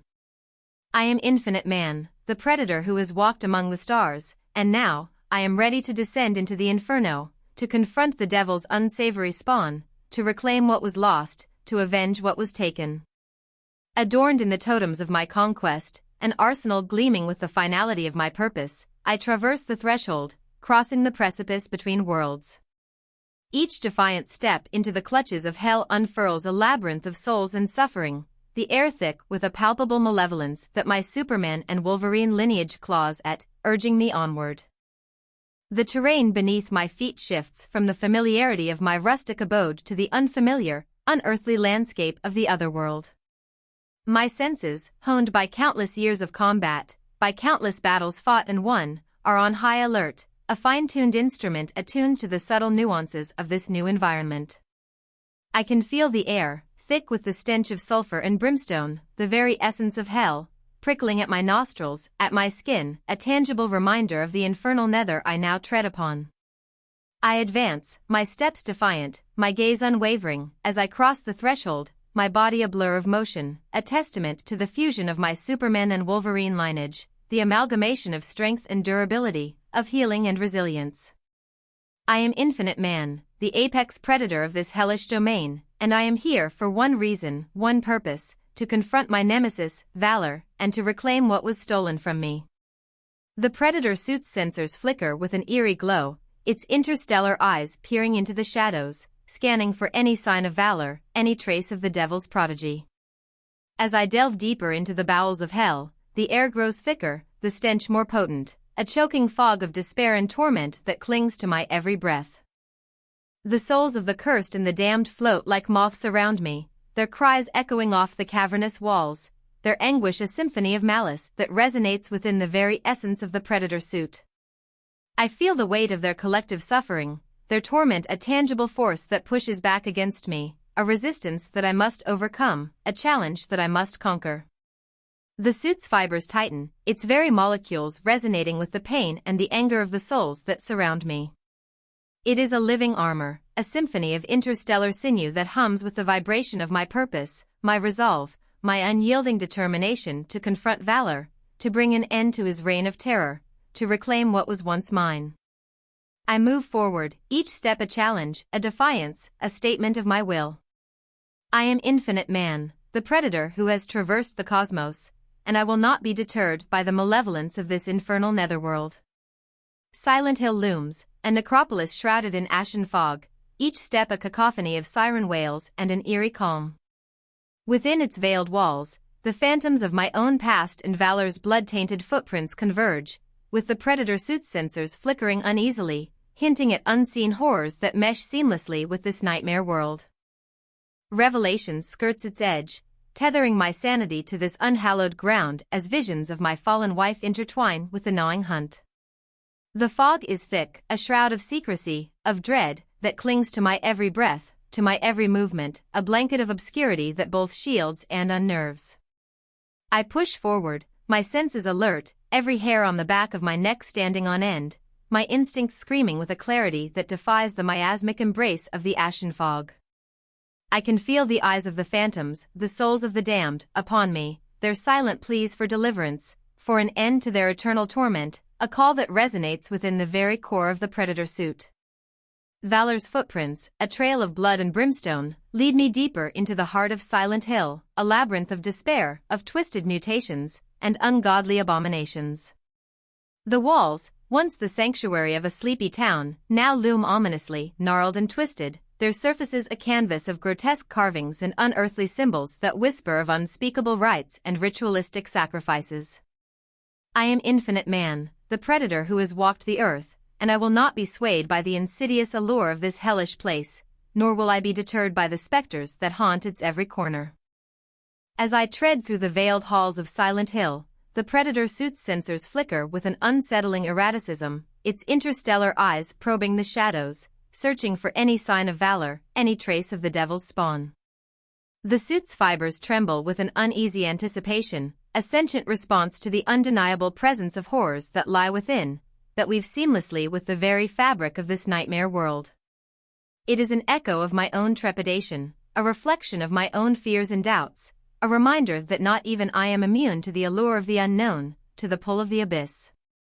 The predator suit's interstellar sinew hums with an otherworldly melody, its resonance a call to arms, a rallying cry that echoes off the walls, a symphony of my resolve, my purpose, my unyielding determination to confront Valor, to reclaim what was taken from me.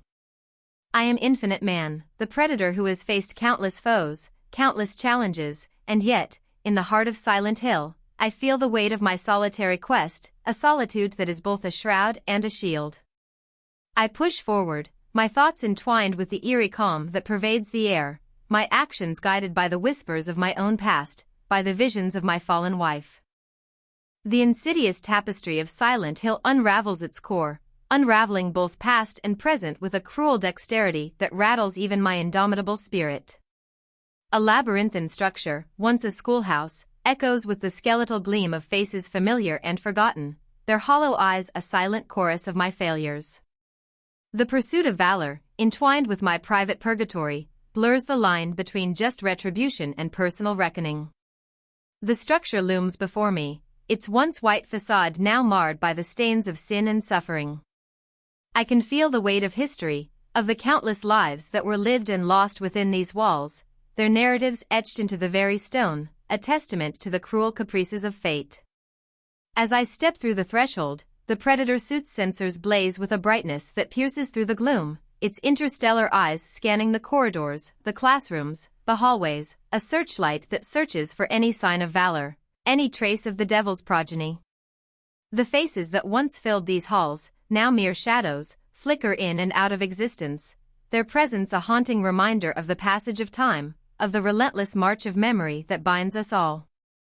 I see them, the children of Silent Hill, the adults, the teachers, all caught in an eternal loop, their souls trapped within the confines of this cursed edifice, their eyes a hollow testament to the tragedy that unfolds before me. I am Infinite Man, the predator who has faced countless battles, and yet, in this desolate tableau, I feel the sting of defeat, the sorrow of loss that clings to my every breath. The predator suit's fibers quiver with sympathy, with the unspoken understanding that this is not just a hunt, not just a quest for vengeance, but a journey into the abyss of my own soul, into the recesses of my own past. It is a symphony of interstellar sinew that echoes the chorus of souls that surround me, a melody of loss and longing that resonates within the depths of my own being, a lament for the innocence that was snatched away, for the future that was stolen. I am infinite man, the predator who has walked the earth, and yet, in this moment, I am a lost soul, seeking redemption in the embrace of an infernal maelstrom. The pursuit of valor, the relentless chase that has led me here, is entwined with the ghosts of my own past, with the echoes of my own failures. It is a dance of shadow and light, of regret and reconciliation, a ballet of blood and bone that plays out before me, a tableau of life and death that is both a mirror and a mausoleum.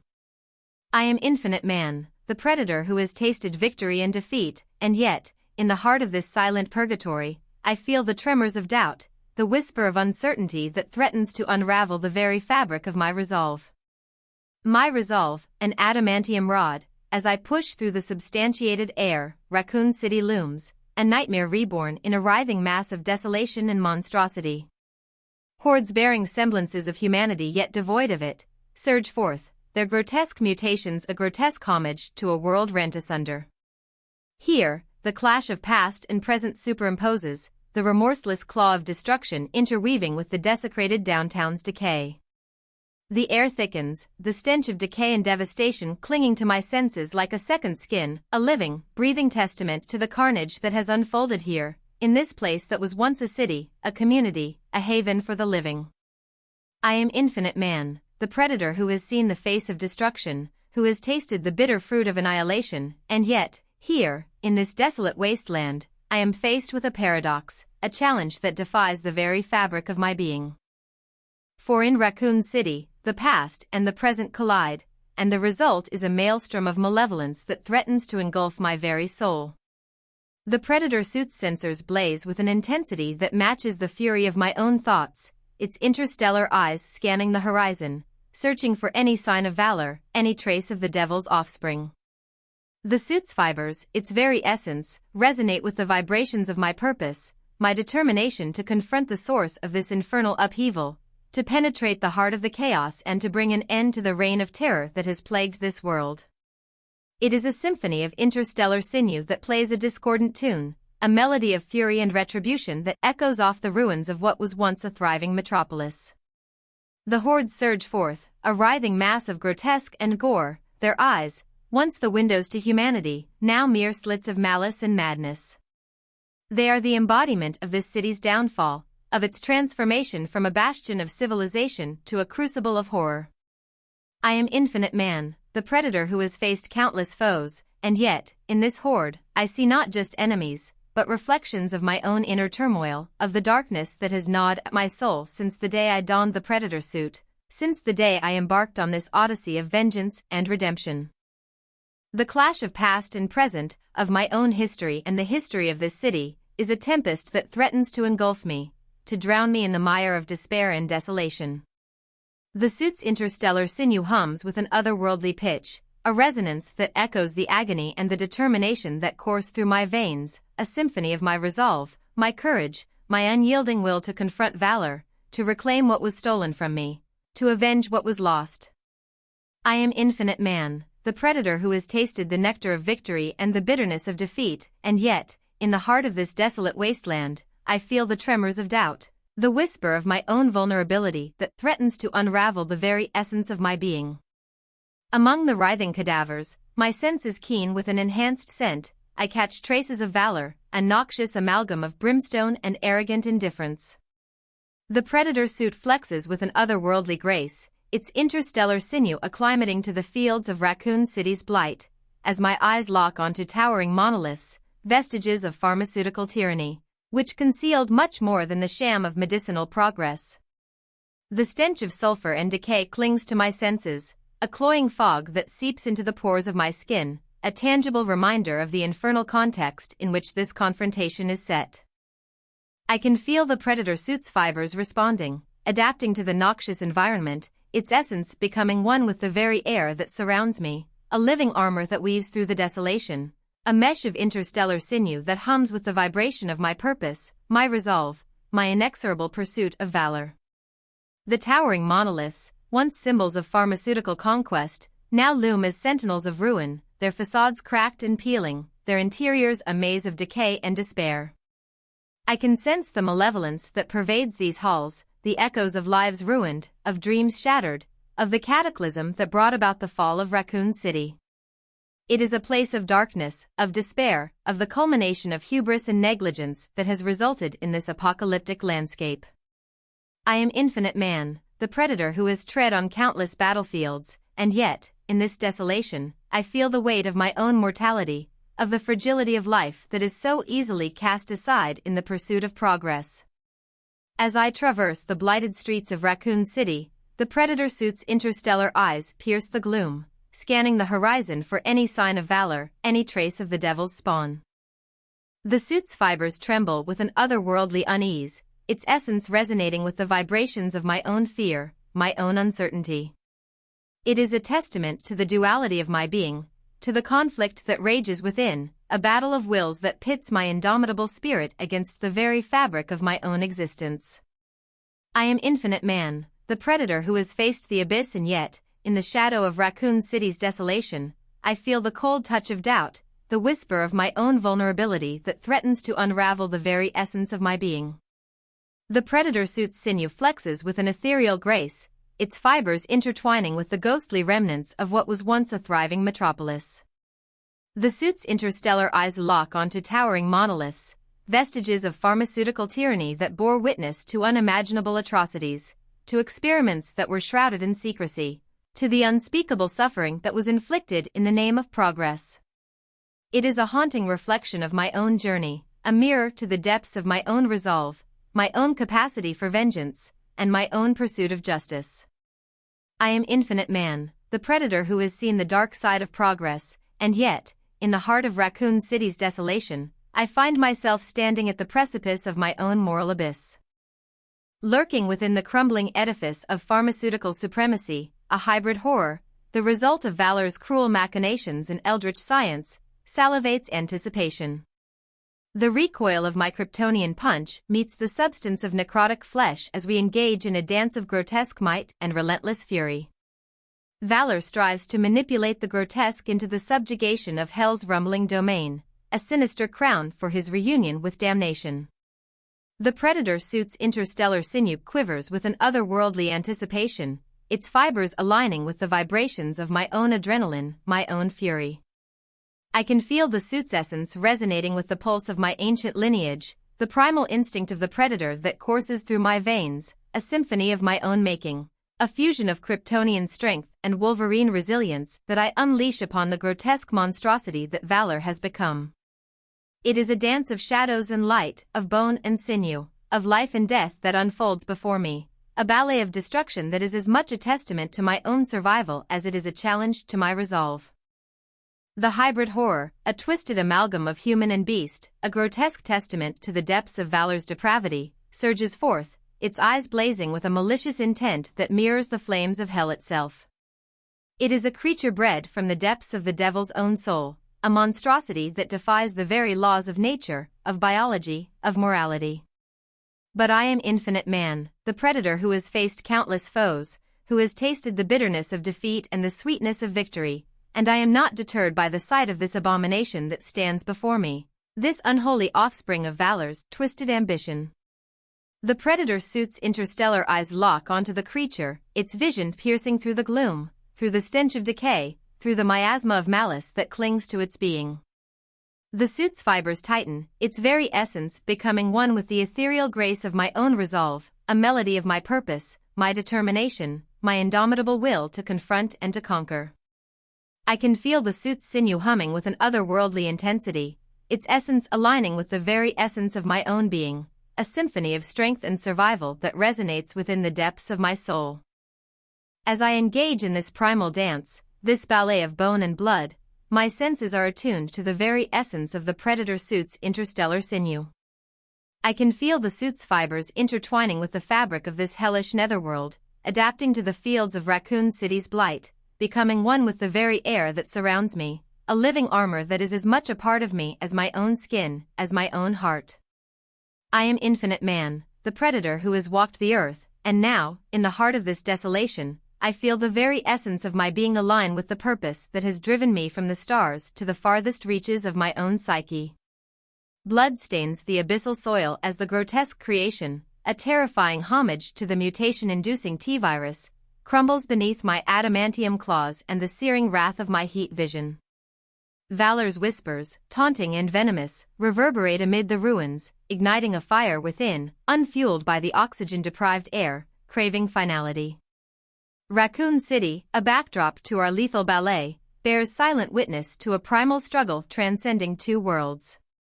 The predator suit's interstellar sinew hums with an otherworldly fervor, its fibers aligning with the very essence of my own will, my own determination to see this monstrous abomination of Valor's creation fall. It is a symphony of my own making, a concert of cosmic forces that have been marshaled to defeat this foe that stands as a testament to the depths of Hell's dominion. With each strike of my adamantium claws, the suit's essence resonates with the vibrations of my own fury, a melody of my own making that is as much a testament to my strength as it is to my resolve. The grotesque creation, a hybrid of human and beast, a fungus of flesh and fury, surges forth, its eyes blazing with malice, its body twisting and contorting in a display of unnatural might. But I am infinite man, the predator who has faced countless foes, and in this moment, I am not just a man, not just a hero, but a force of nature, of cosmic origin, a being that has traversed the stars to confront the devil's own son. I am the hunter, the predator, and this creature, this abomination, is my prey. The predator suit's interstellar eyes pierce the gloom, scanning the horizon, seeking any sign of valor, any trace of the devil's spawn. The suit's fibers shimmer with an otherworldly radiance, a testament to the fusion of my own strength and the essence of the predator suit that has become as much a part of me as my own skin, my own heart. It is a living armor, a second skin, an extension of my own will that echoes the symphony of my purpose, my resolve to end this infernal dance, to reclaim what was once mine, to avenge what was stolen from me. In the heart of Raccoon City's desolation, amidst the ruins of what was once a thriving metropolis, I am infinite man, the predator who has faced the abyss and emerged triumphant. The predator suit's sinew flexes with a grace that is both ethereal and primal, its essence intertwining with the very essence of my own being. I can feel the suit's fibers humming with the vibrations of my own fury, with the pulse of my own determination to see this battle through, to see this foe fall, and to see the ashes of my own past rise anew, unfueled by the oxygen-deprived air, craving finality. The encroaching void of Raccoon City recedes, yielding to a cascading of images hewn from nightmares. Freddy's domain, a dreamscape embellished with the macabre art of nightmares, where mental domination is the symphony that orchestrates fear. Here, time is a pendulum endlessly swinging over the abyss of the subconscious, and with it, the troubling whisper of an impending nemesis, the dream demon Freddy Krueger. The predator suit's interstellar sinew hums with an otherworldly resonance, its essence aligning with the very fabric of this dreamscape, a waking nightmare that defies the laws of reality, that challenges the very core of my being. I can feel the suit's fibers resonate with the vibrations of my own fear, of my own doubts, of the lingering remnants of my own mortality that are now laid bare before me in this ethereal plane. It is a living armor, a second skin, a testament to my resolve to confront the demons of my own psyche, to face the shadowy depths of my own soul. Freddy's domain is a place of twisted illusions and unyielding terror, a labyrinth of nightmarish landscapes that defy the laws of physics, of reason. Here, I am not just infinite man, the predator who has faced countless foes, but I am also a child, a lost soul, a wanderer trapped within the endless cycle of the subconscious. I am surrounded by the phantoms of my own past, the echoes of my own fears, and I can feel the predator suit's essence humming with the resonance of these spectral apparitions, a symphony of my own making that echoes the very essence of my own being. As I traverse this dreamscape, this twisted mirror of my own psyche, I am confronted by Freddy, the dream demon himself, a specter that looms over the tortured landscape, his visage a macabre tapestry of knife-slashed visages and razor-sharp claws. The predator suit's interstellar eyes pierce the gloom, scanning the horizon for any sign of valor, any trace of the devil's spawn. The suit's fibers shimmer with an otherworldly radiance, a testament to the fusion of my own strength and the essence of the predator suit that has become as much a part of me as my own skin, my own heart. In this dreamscape, within this twisted reflection of my own inner turmoil, I am not just a hunter, not just a predator, but I am also a victim, a witness to the relentless claw of fear that Freddy wields with unnerving skill. I can feel the suit's sinew flex with an ethereal grace, its essence intertwining with the very essence of my own resolve, a symphony of my own making that echoes the very essence of my own being. I am Infinite Man, the predator who has faced the abyss, and yet, within this dreamscape, within the heart of Freddy's domain, I am haunted by the whispers of my own fears, by the specters of my own vulnerability. With each heartbeat, echoes of nightmares take form, twisted imaginings and mortifying illusions seizing my senses, exploiting vulnerabilities I deemed impervious. Valor, a fleeting specter, dances at the fringes, goading with the malevolent charm of a true devil's issue. My grip on reality falters, locked in deadly dreams spurred by Freddy's whims, while Jason, the silent sentinel, awaits his turn in this wraith-like ballet of horror.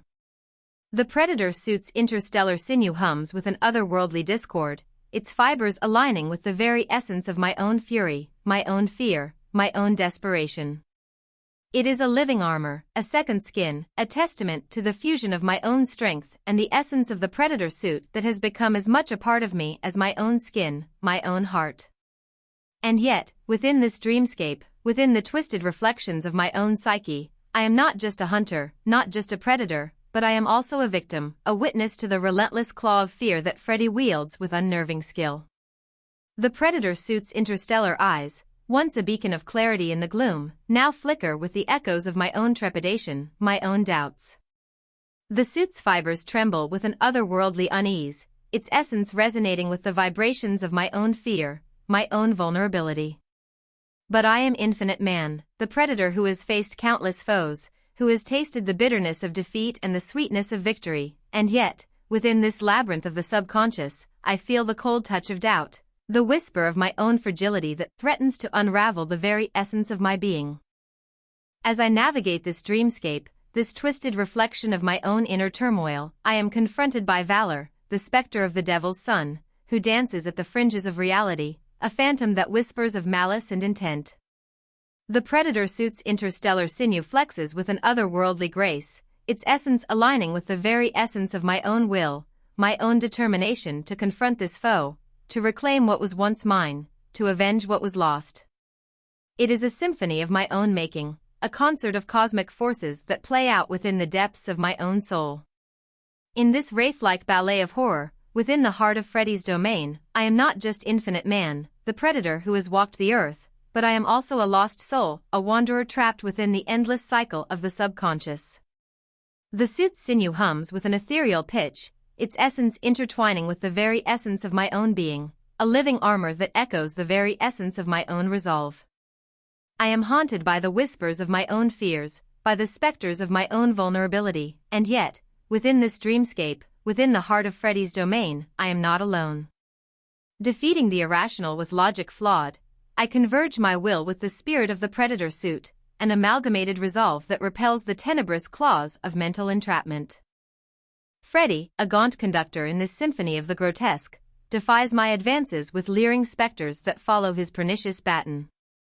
My claws sing through his deceiving visage, shredding the symbolism of his power and unveiling the man beneath the monstrous guise. The predator suit's interstellar sinew hums with an otherworldly fervor, its fibers pulsating with the vibrations of my own will, my own determination to vanquish the specter of Freddy, to pierce the veil of illusion that he weaves with such mastery. It is a living armor, a second skin, a testament to the fusion of my own strength and the essence of the predator suit that has become as much a part of me as my own skin, my own heart. And yet, within this dreamscape, within the twisted reflections of my own psyche, I am not just a hunter, not just a predator, but I am also a victim, a witness to the relentless claw of fear that Freddy wields with unnerving skill. I can feel the predator suit's essence aligning with my own, a symphony of my own making that echoes the very essence of my own being. The suit's interstellar eyes pierce the gloom, scanning the horizon for any sign of valor, any trace of the devil's spawn. The suit's fibers shimmer with an otherworldly radiance, a testament to the fusion of my own strength and the essence of the predator suit that has become as much a part of me as my own skin, my own heart. It is a living armor, a second skin, a testament to the very essence of my own resolve. As I face off against Freddy, against the leering specters that follow his pernicious baton, I am not just Infinite Man, the predator who has faced countless foes, but I am also a victim, a witness to the relentless claw of fear that Freddy wields with unnerving skill. The predator suit's interstellar sinew flexes with an ethereal grace, its essence intertwining with the very essence of my own will, my own determination to confront this foe, to reclaim what was once mine, to avenge what was stolen from me. Darkness recoils in agony as I slice through the fantastical milieu, severing the tendons of Freddy's control with vindictive precision. His reality crumbles, the dream world collapsing with each furious slash, as Valor's guise evaporates amidst the debris, a transitory victory mocking me with the knowledge that true reckoning lies ahead in the domain long co-ruled by fear and silence. I grab Freddy by the throat and use my laser eyes make Freddy's skull explode. Silhouetted against an inferno-drenched backdrop, Jason emerges, the compound of solitude and vengeance, and the antithesis to Freddy's cerebral warfare. With unyielding putrescent strength, he enacts his silent, brutal ballet, Valor's personal chamber of torments. Each step toward him is met with the unending cacophony of cold steel, our kinetic elegy underscored by the predatory whispers of the suit, urging the inevitable clash of titanic wills. The predator suit's interstellar sinew hums with an otherworldly resonance, its fibers aligning with the very essence of my own will, my own determination to vanquish the specter of Jason, to pierce the veil of illusion that he weaves with such mastery. It is a living armor, a second skin, a testament to the fusion of my own strength and the essence of the predator suit that has become as much a part of me as my own skin, my own heart.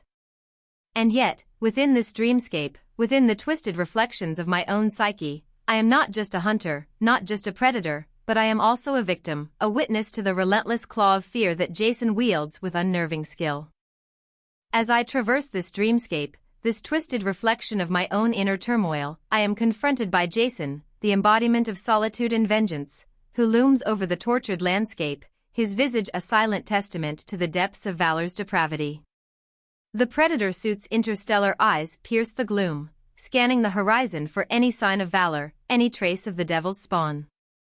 The suit's fibers shimmer with an otherworldly radiance, a testament to the fusion of my own strength and the essence of the predator suit that has become as much a part of me as my own skin, my own heart.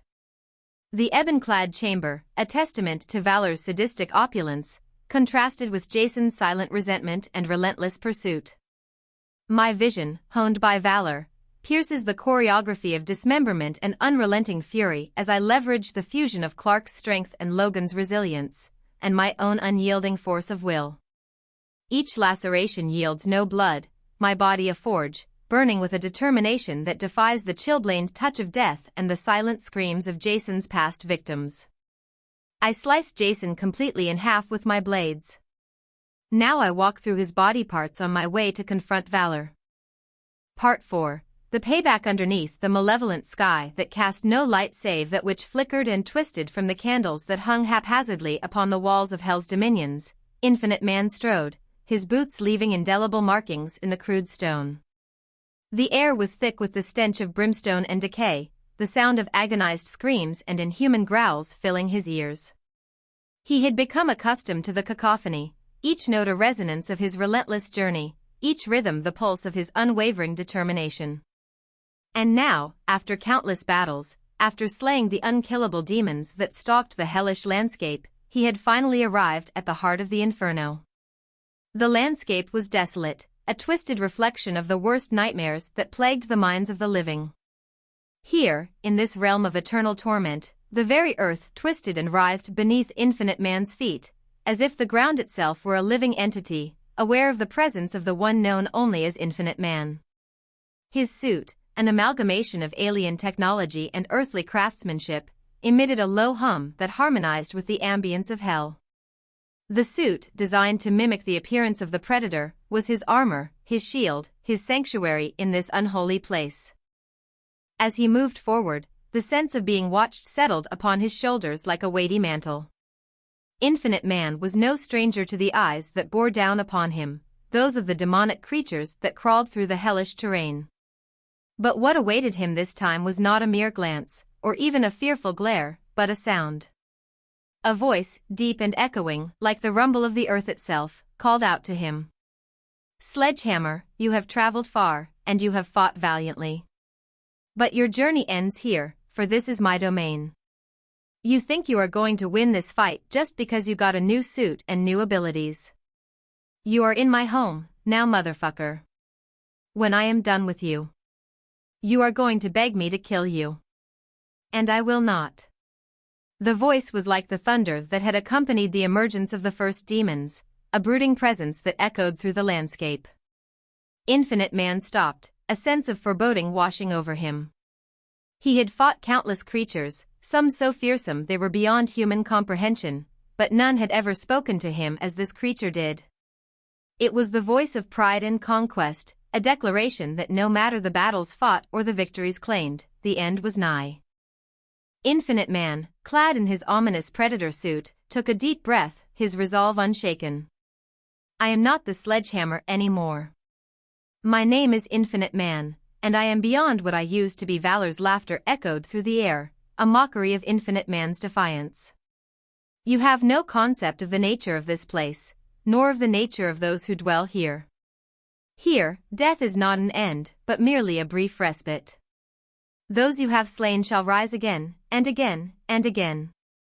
You have fought bravely, yes, but you are but a fleeting gust of wind against the eternal storm." Infinite Man's eyes narrowed, his jaw clenching in defiance. The predator suit, with its intricate weave of ceramic and steel, glistened in the eerie light of the surrounding candles. It was his one comfort in the omnipresent chaos, his reminder that he was more than a man. He was a symbol of resistance, of hope even in the bleakest of places. While others would succumb to the madness that pervaded this realm, Infinite Man would not falter. Valor and I, a pause in the eternal dance, as the trinity of hells converge into a crescendo of primal hatred and irrepressible might. The suit, a living symbiosis of intergalactic origins and terrestrial vengeance, aligns seamlessly with my purpose, a surgical severance of Valor from the tenuous tyranny of his lineage. My claws, now instruments of infernal justice, rend flesh with a precision born of transcendent fury, my wife's visage a benediction amidst the carnage, and my unborn daughter's innocence a hymn to tomorrow, now safeguarded by the infinity of a man reborn under the skulking gaze of hells. Despite the heaviness of Valor's words, the impending threat of their meeting did not deter Infinite Man. In the silence that followed Valor's pronouncement, he stood firm, his expression one of unwavering resolve. The suit's sensors were picking up on the presence of numerous demons, each lurking in the shadows, their eyes glinting with the promise of impending carnage. Valor's words had not deterred him, nor had they incited fear within his heart. Instead, they had ignited a fire, a burning desire to prove that even in the face of such overwhelming odds, he was more than a match for any adversary. "Your words are empty, Valor. I have faced countless horrors, and each one has only served to fortify my resolve. I am Infinite Man, and I will not be cowed by the likes of you." Valor's laughter once again rang through the air, a discordant chord that seemed to resonate with the very core of hell. "You say that, but what you mean is that you have faced countless horrors and now seek to challenge me. You have not understood the nature of this place, or the nature of the creatures that dwell here. I shall not be deterred, for the path I tread is the one paved by destiny." Infinite Man's reply was swift, his voice a stark contrast to the eerie silence that had once again descended upon the space between them. "Destiny? Is that what you call this? A dance with death, a game played with souls as pawns? No, Valor, my path is not one of destiny, but of choice. I choose to fight, to reshape the very fabric of this place with my own hands, my own spirit." Infinite Man took a step forward, the predator suit's boots sinking slightly into the ground, leaving a trail that was swallowed whole by the earth's insatiable hunger. "And I shall do so until the last breath leaves my body." As if to mark the finality of Infinite Man's declaration, a chorus of demonic growls rose from the shadows. Demons of every shape and size, their forms twisted and grotesque, began to pour forth from the crevices and caverns, their eyes glowing with the light of hell's own flames. Infinite Man, unafraid, raised his plasmacaster, a weapon crafted from the same alien alloy that comprised his suit. The weapon hummed with a sense of readiness, its power a beacon of hope in the midst of the encroaching darkness. Infinite Man knew that he was vastly outnumbered, but he also knew that he was the Infinite Man, and that meant something. The song "I Will Not Bow" by Breaking Benjamin starts playing loudly. The demons approached, their movements like a swarm of locusts descending upon a field of ripe crops. Infinite Man's heart pounded in his chest, the rhythm of his life matching the rhythm of the suit's powerful armor. The demons were upon him, their combined strength formidable, their numbers overwhelming. But Infinite Man did not falter, his hands steady as he unleashed the plasmacaster's searing projectiles, his aim true despite the chaos that enveloped him. Each shot was a testament to his spirit, a declaration that even in the face of insurmountable odds, he would prevail. Infinite Man's resolve was unwavering as he faced the throngs of demons that converged upon him. The air was filled with the scent of ozone and sulfur, the ground beneath his feet trembling as the demons' cacophony of growls and roars reached a fever pitch. Infinite Man's eyes, set in his predator-like helmet, did not flinch, his focus unyielding as he picked off demon after demon with calculated precision. It was not long before the demons began to retreat, their numbers diminishing as the relentless onslaught of the plasmacaster claimed their lives. But it was not just the demons that Infinite Man had to contend with, it was the very environment of hell that sought to claim him. The ground beneath his boots began to shift, the earth's writhing and twisting causing the landscape to ripple like a sheet of water. The air thickened, the stench of burning flesh and sulfur intensifying with each passing moment. Infinite Man's breathing became labored, his body straining against the oppressive atmosphere. The suit's sensors picked up on the change, the readings indicating a sudden increase in the temperature of the surrounding air. Infinite Man could feel his strength waning, the suit's power supply struggling to keep up with the demands of his relentless assault. But he did not falter, his resolve stronger than the suit itself. The demons, sensing the weakening of their adversary, began to advance once more, their ranks swelling as if summoned by the very ground beneath their feet. Infinite Man raised the plasmacaster, his eyes narrowing as he prepared to unleash another barrage of deadly shots. The suit's power readings were critical, but Infinite Man knew that he had no choice but to continue. The demons, sensing their opportunity, charged, their bodies a blur of movements as they converged upon Infinite Man. The ground beneath them shook with each impact, the air filled with the cacophony of their combined forces. Infinite Man fought back, his every action a testament to his unyielding spirit, his every strike a dance of death with the creatures of hell. The plasmacaster's shots found their mark, each one a symphony of destruction that tore through the demonic ranks with lethal efficiency. But even as he fought, the suit's power meter was plummeting, the light within his helmet dimming with each passing second. Valor, however, remained a spectator to the battle, watching from the shadows as his minions fell like leaves before the relentless storm that was Infinite Man. His laughter once again filled the air, a mockery of Infinite Man's desperate struggle. "You are a fool, Infinite Man. You fight with all the fury of a mortal, but you are not immortal. You are an anomaly, and your time is nigh."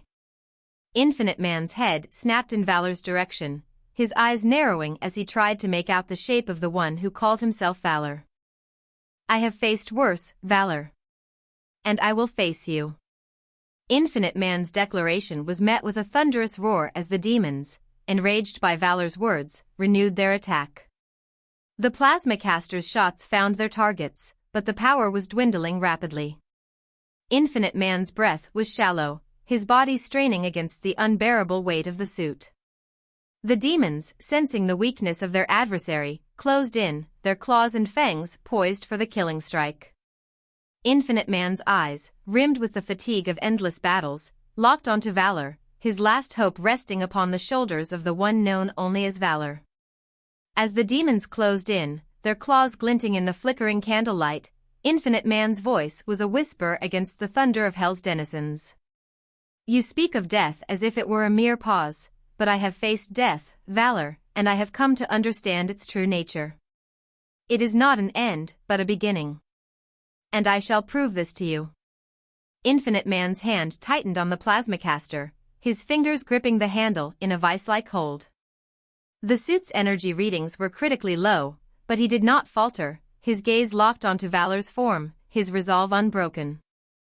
A cacophony of growls and roars erupted as the demons unleashed their most ferocious attacks, their fury a reflection of the infernal landscape that surrounded them. Infinite Man, however, remained steadfast, his every movement a calculated strike, his every shot a hymn of defiance. The plasmacaster's glow was dimming, each pulse of energy a dying star in the void of hell's abyss. But Infinite Man's spirit was unyielding, his resolve the pulse of life that kept him standing amidst the chaos. Valor's eyes narrowed, his lips curled into a sneer as he watched the spectacle unfold before him. You are a fool, Infinite Man. You have challenged me and lost. I shall claim your soul as my own, and you shall serve me for all eternity. The demons, emboldened by Valor's words, surged forward, their claws and fangs bared for the final strike. Infinite Man, his breath labored, knew that this was the moment of truth. His hands trembled, his grip on the plasmacaster slipping as the last remnants of the suit's power drained away. Infinite Man's eyes widened as the demons descended upon him, their claws and fangs poised to rend him asunder. His body, straining against the suit's armor, was no match for the combined strength of the demonic horde.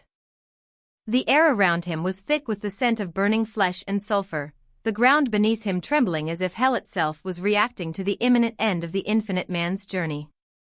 But even as the demon's attacks rained down upon him, Infinite Man's spirit remained unbroken, his last act a leap of faith. Infinite Man's body arced through the air, the plasmacaster's glow extinguished, its power spent. The demons, unable to comprehend such an act of defiance, paused in their assault, their eyes wide in disbelief. Infinite Man's voice, though weakened by the tension and the toll of his relentless battle, rang out clear and true. I am Infinite Man, and I shall not be defeated by the likes of you, Valor.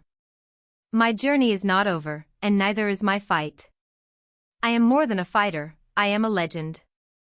Valor's eyes widened, his lips curling into a snarl of pure malice. You fool! You think you can defy death and the will of hell itself? Infinite Man's eyes remained locked onto Valor's, his breath shallow but steady. No, Valor. I am not defying death, I am embracing it. And in doing so, I am transcending it. I am Infinite Man, and I shall not be defeated.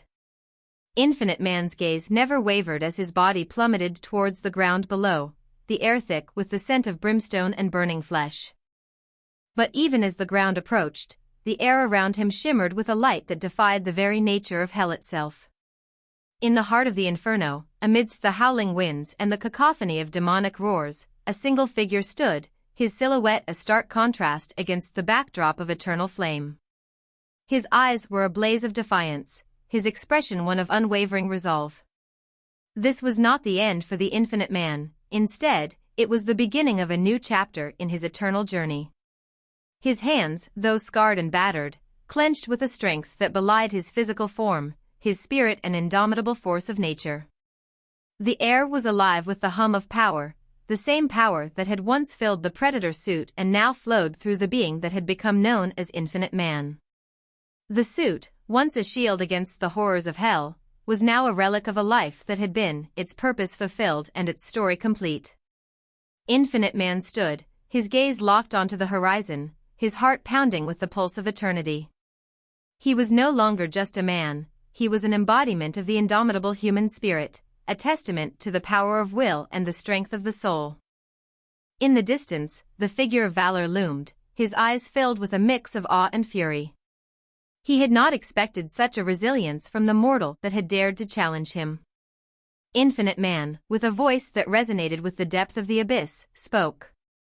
You underestimated me, Valor. You thought to claim my soul, but you have instead given it new life. I am Infinite Man, and I shall not be bound by the chains of hell. I am free. Valor's laugh was a twisted echo of his earlier declaration, a mockery of the infinite man's newfound freedom. And what do you hope to accomplish with this newfound freedom of yours? You have fought, and you have lost. Here, in the heart of hell, there can be no victory, only submission. Infinite Man's eyes did not falter, his gaze unwavering as he took a step forward. I have faced countless horrors, and I have emerged stronger with each challenge. I am Infinite Man, and I shall never submit. Valor's anger was a palpable force, his words a thunderous roar that seemed to shake the very foundations of hell. Enough of your bluster. You have shown your strength, and now it is time to face your end. With a swift motion, Valor raised his hand, his eyes glowing with the light of hell's own flames. Infinite Man, sensing the impending attack, braced himself, his stance a silent testament to his unwavering resolve. He had fought too long, too hard, to submit now. As Valor's hand descended, a flash of light enveloped Infinite Man's form, a blinding radiance that filled the air with a sense of hope, of redemption. The very fabric of hell seemed to quake at the sight, the demons around him recoiling in fear. Infinite Man, his eyes closed against the brilliance, felt a warmth spread through him, a warmth that was not of this realm, but of a place beyond the reach of hell's cold embrace. And then, as the light faded, Infinite Man stood, his armor gone, his form a beacon of pure, unfiltered human spirit. In the heart of hell, amidst the howling winds and the cacophony of demonic screams, a single figure stood alone, untouched by the infernal landscape that surrounded him. The air was thick with the scent of burning flesh and sulfur, the ground beneath his feet trembling as if the very earth itself was acknowledging the presence of this singular entity. This was not the end of the Infinite Man, instead, it was the beginning of a new chapter in his eternal journey. The figure's eyes, once a blaze of rage and defiance, now held a curious serenity, a stillness that seemed to defy the very nature of hell. His form, though not adorned by the armor of the predator suit or the weaponry of the plasmacaster, was a testament to his indomitable spirit. The Infinite Man, who had faced countless horrors and emerged stronger with each challenge, had transcended the limitations of his physical form, his essence now a living embodiment of the human soul. Valor, watching from a distance, was filled with a mixture of awe and fury. He had thought to claim the soul of this mortal, to bind him to his will and make him his own. But what he had encountered was not the weak, trembling creature he had expected, but a being of indomitable strength and will. Infinite Man had defied the laws of hell, and in doing so, had proven himself a legend beyond the comprehension of the denizens of this accursed realm. Infinite Man's voice, though barely a whisper against the backdrop of hell's tempest, resonated with a clarity that pierced the chaos. I am Infinite Man, and I shall not be confined by the boundaries of hell or the will of its master. I am free, and I shall remain so for all eternity. Infinite Man's eyes locked onto Valor's, his gaze a challenge to the very essence of the infernal domain. Valor, with a snarl that echoed through the caverns, drew his sword, his intent clear. He would not be defeated by the likes of the Infinite Man. The air around them crackled with the energy of their confrontation, the ground beneath them trembling as if the earth itself were reacting to the display of power and will that emanated from both figures. Infinite Man stood his ground, his response a silent testament to his unyielding resolve. He had faced countless horrors, each one driving him to grow stronger, to become more than the sum of his parts. Now, he stood before Valor, his adversary, and he would not falter. Valor's sword swung, its blade a blur of light as it sliced through the air, a testament to his strength and his determination to claim the soul of the Infinite Man. Infinite Man, with a grace born of countless battles, dodged the blow, his movements a dance of defiance and survival. The two figures circled each other, their eyes locked in a silent duel of wills, each determined to prove their dominance over the other. The song Bow Down by I Prevail starting playing loudly. Infinite Man's voice was a whisper against the din of battle, his words the challenge to the very nature of the infernal realm. Do you truly believe that you can claim my soul, Valor? Or do you not see the truth? I am not bound by death, nor by the chains of hell. I am Infinite Man, and my journey is not yet over. Valor's laughter echoed through the caverns, his voice a mockery of infinite man's defiance. You speak of journeys and souls, but you are but a mortal, a fleeting moment in the grand tapestry of hell's design. Infinite man's response was swift and precise, his movements a blur as he darted towards Valor, his intentions clear. With a burst of speed beyond the comprehension of the demons that surrounded them, Infinite Man closed the distance between them, his hand outstretched. Valor's eyes widened in surprise, the realization dawning upon him that the Infinite Man was not just a fighter, but a force of nature, a being unbound by the rules of this cursed place. Valor's eyes, dark and filled with a burning hatred, bore into Infinite Man's soul, as if he were examining the very essence of his being. You shall serve me for all eternity, and your soul shall be mine. Infinite Man's response was immediate, his voice a whisper against the thunder of hell's denizens.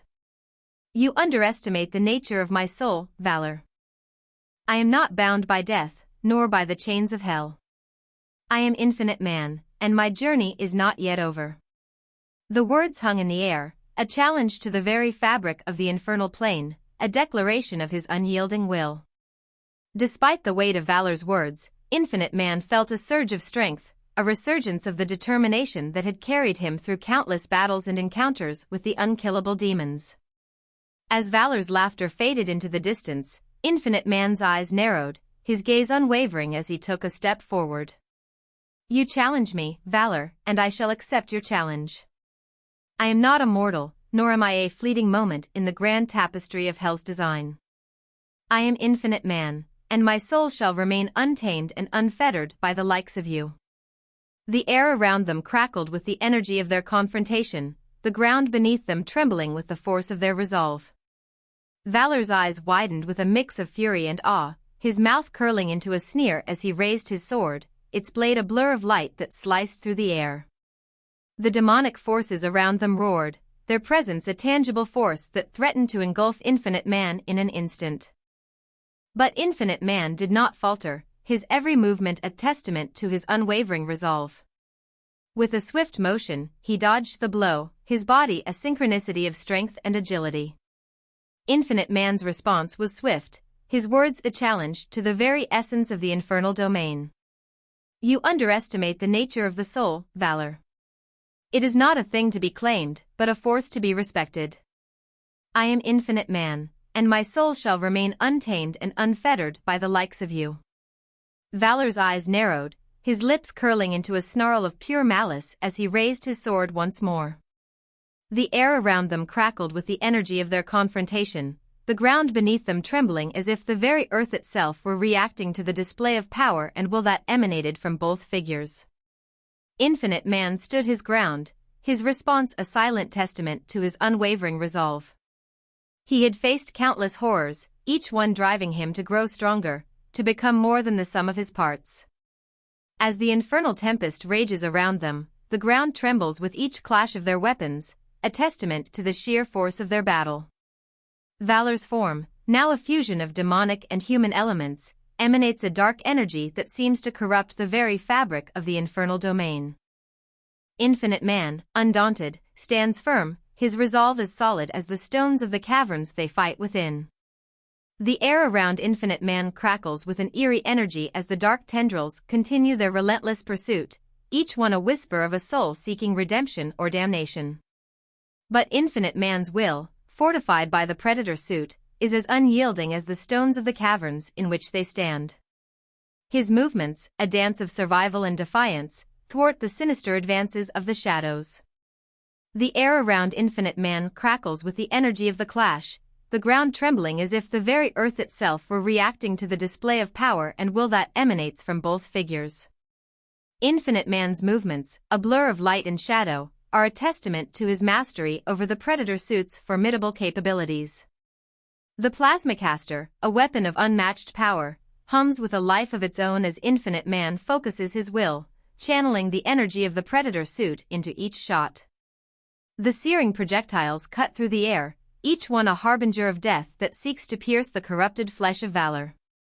The demonic forces around them writhe in agony as the weapon's destructive force cleaves through their ranks. Valor's eyes gleam with a malevolent light as he watches the dark tendrils recoil in the face of Infinite Man's relentless resistance. With a sneer of contempt, he raises his sword once more, commanding the unkillable demons to advance, their hellish forms a testament to the infernal strength they wield. Valor's laughter, a mockery of Infinite Man's determination, echoes through the caverns as he leaps towards his adversary, his form now a blend of infernal and human, a silent testament to his transformation. Infinite Man's eyes narrow, his focus unwavering, as he braces for the impending impact of Valor's powerful assault. The air crackles with the energy of their confrontation, the ground shaking with the force of their clash. Infinite Man, clad in the Predator suit, meets Valor's charge with a powerful thrust of his weapon, the searing projectiles of the plasmacaster combining with the strength of his movements. The infernal landscape around them distorts as the sheer power of their battle reshapes reality. The Predator suit's instincts, a network of instinctive reactions and survival strategies, activate in response to the encroaching doom. Infinite Man's movements become a blur as he dodges and weaves through the dark tendrils, each evasion a testament to his uncanny ability to adapt and fight. The caverns resonate with the rhythm of their struggle, a dance of life and death that defies the very nature of the infernal realm. Valor's eyes burn with a fiery intensity, his soul corrupted by the dark power that courses through his veins. Infinite Man, with a voice that echoes through the caverns, speaks a challenge to his adversary. You underestimate the nature of my soul, Valor. I am Infinite Man, and my soul shall remain untamed and unfettered by the likes of you. Valor's summoning of the unkillable demons is a display of infernal power that threatens to overwhelm even the Predator suit's defenses. But Infinite Man's spirit, fortified by centuries of battle and the very essence of life itself, is a force that cannot be subdued by such base tactics. Valor, now a chimera of infernal power and malice, unleashes a demonic tempest, the very air around him warping with ethereal flames and malevolent aura. With lethal precision, Infinite Man evades the initial barrage, guided by the suit's instinct, and retaliates with a thundering assault of his own, the plasmacaster's searing projectiles cutting through the hellfire with deadly precision.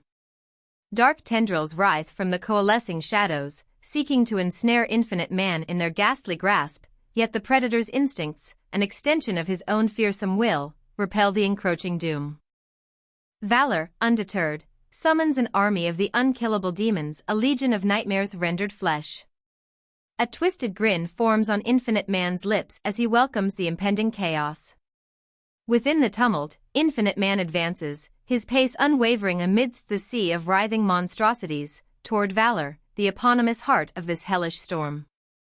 The demons, impervious to their own annihilation, press forward with relentless fervor, shrill cries punctuating the discord as Infinite Man and his nemesis become embroiled in the eye of an ever-widening maelstrom.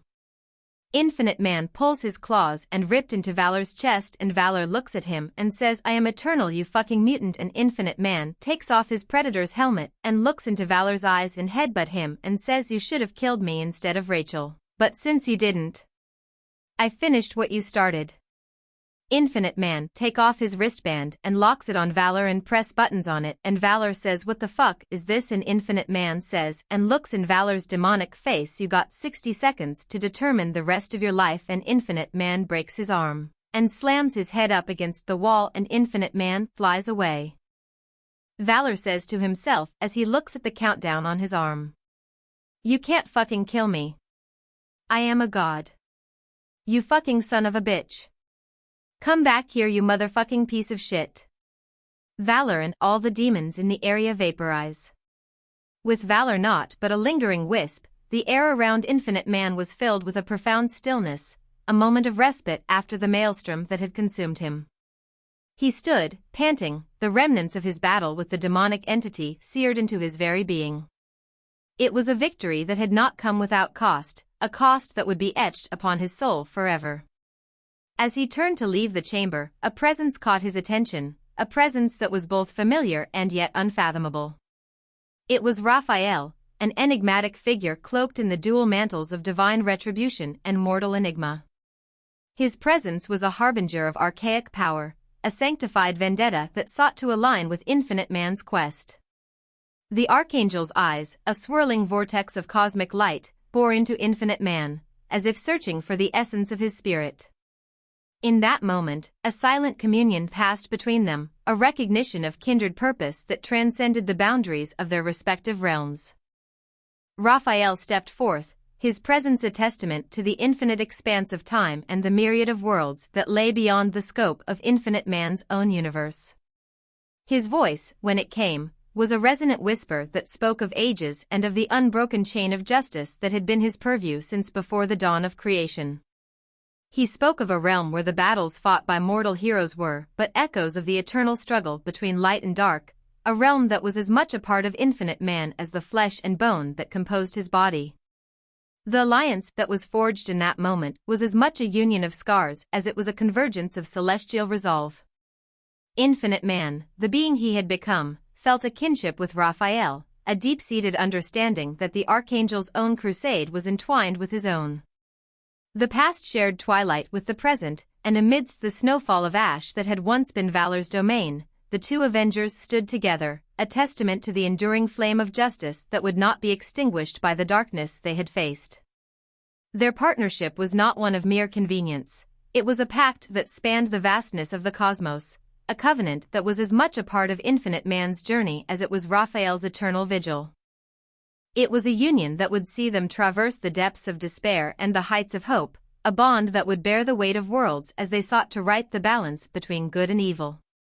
The chamber that bore the brunt of Valor's tyranny stood as a testament to the spate of carnage wrought, its primal stone scarred by the maelstrom unleashed during the final, brutal altercation. Infinite man's silhouette against the conflagrant aftermath was a paragon of the victory that cradled unspoken sorrows. Yet his triumph, while unequivocal, lay enmeshed with the ashen reminders of the cost still owed. As he surveyed the wreckage, the remnants of the confrontation that had come to define his journey, infinite man felt a poignant sense of loss. It was not just the loss of Rachel, his guiding star, that weighed upon his heart, but the loss of innocence, the loss of the belief that the world could be a place of safety and solace. The chamber, once a cathedral of torment, now bore the scars of the final battle, a memento mori of the sacrifices made in the name of justice and vengeance. The silence that followed the cessation of the battle was a palpable presence, a void that needed to be filled with the sound of life. Infinite man's footsteps echoed off the scarred walls, each step a reverberation of the past that would be carried with him into the future. He knew that his journey was far from over, that the path of the infinite man was one that would be etched into the annals of time, a tale of heroism and sacrifice that would be told and retold for ages to come. The chamber, now a monument to the clash of titans, was a stark reminder of the fragility of existence. It was a place where mortals had confronted the abyss and had emerged, bruised but unbowed. Infinite man, the amalgam of heroic resolve and the indomitable will of countless souls, stood as a testament to the enduring resilience of the human spirit, a spirit that would not be broken by the fires of hell. In the wake of Valor's defeat, infinite man felt a profound sense of solitude. The chamber, once a symbol of Valor's dominion, now stood as a marker of his own triumph. It was a triumph that was as much personal as it was universal, a victory that had cost him dearly but had also allowed him to emerge as a beacon of hope in a universe that was ever in need of such a guiding light. In the penumbra of their triumph, a chilling revelation unfurled, a cosmic revelation that contended supernal will against an indignant cosmos. Raphael, the archangel of divine retribution, was not just a harbinger but the estranged sibling of Lucifer, a prince in his own right turned renegade against the infernal tide. Firelight danced upon ancient tomes unearthed by the archangel, sigils of a rebellion etched into each page, a silent requiem for a reality that could not be unmade. Infinite man, the being who had traversed the plains of being and had waged war for justice, now stood alongside Raphael, the being who had traversed the plains of eternity and had waged war for redemption. The two were kindred spirits, two halves of a cosmic duality that sought to balance the scales of existence. The contrast in their origins, one from the mortal coil, the other from the celestial realm, yet they shared a common purpose, a shared quest for justice and the righting of wrongs. Their alliance was not one of convenience, but of shared destiny. Infinite Man, whose story was one of loss and redemption, now found himself standing beside Raphael, whose story was one of rebellion and redemption.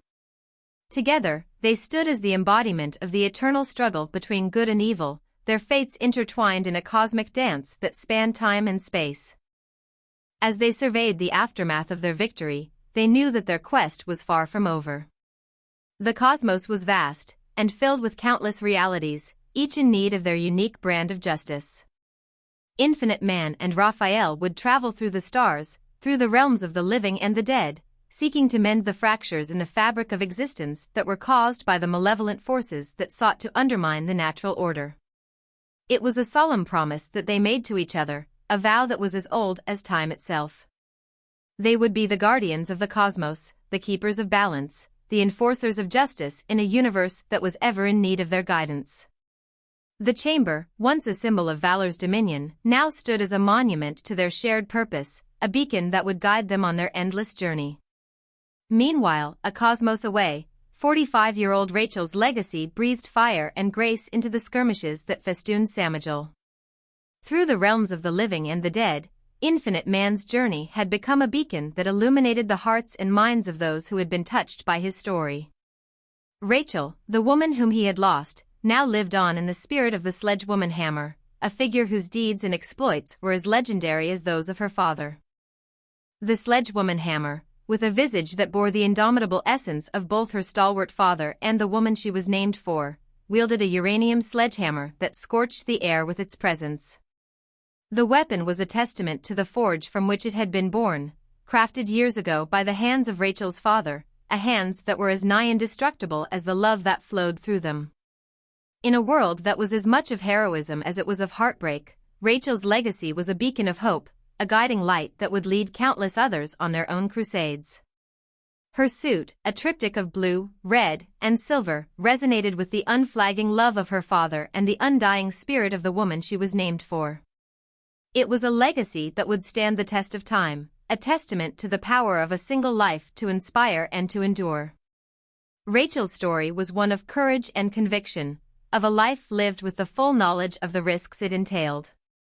She had chosen the path of the hero, a path that had led her to a destiny that was as much a part of her essence as the air she breathed. And now, as Infinite Man stood as a testament to the power of her legacy, Rachel's spirit soared, a spirit that would always be a part of the cosmos, a spirit that would never be extinguished. Rachel's presence within the infernal tapestry had not gone unnoticed. Her role as the SledgeHammer was as much a part of the fabric of Samajal as the flames that consumed the souls of the damned. As she engaged the phalanxes of Lucifer, a discordant symphony weaved through the air, heralded by the laughter of devils and the whispered scorn of denizens long without hope. Her journey, like that of Infinite Man, had been one of loss and redemption. The SledgeHammer had been crafted not just as a weapon, but as a symbol of the indomitable will of her father, a man who had been a beacon of strength in her own life.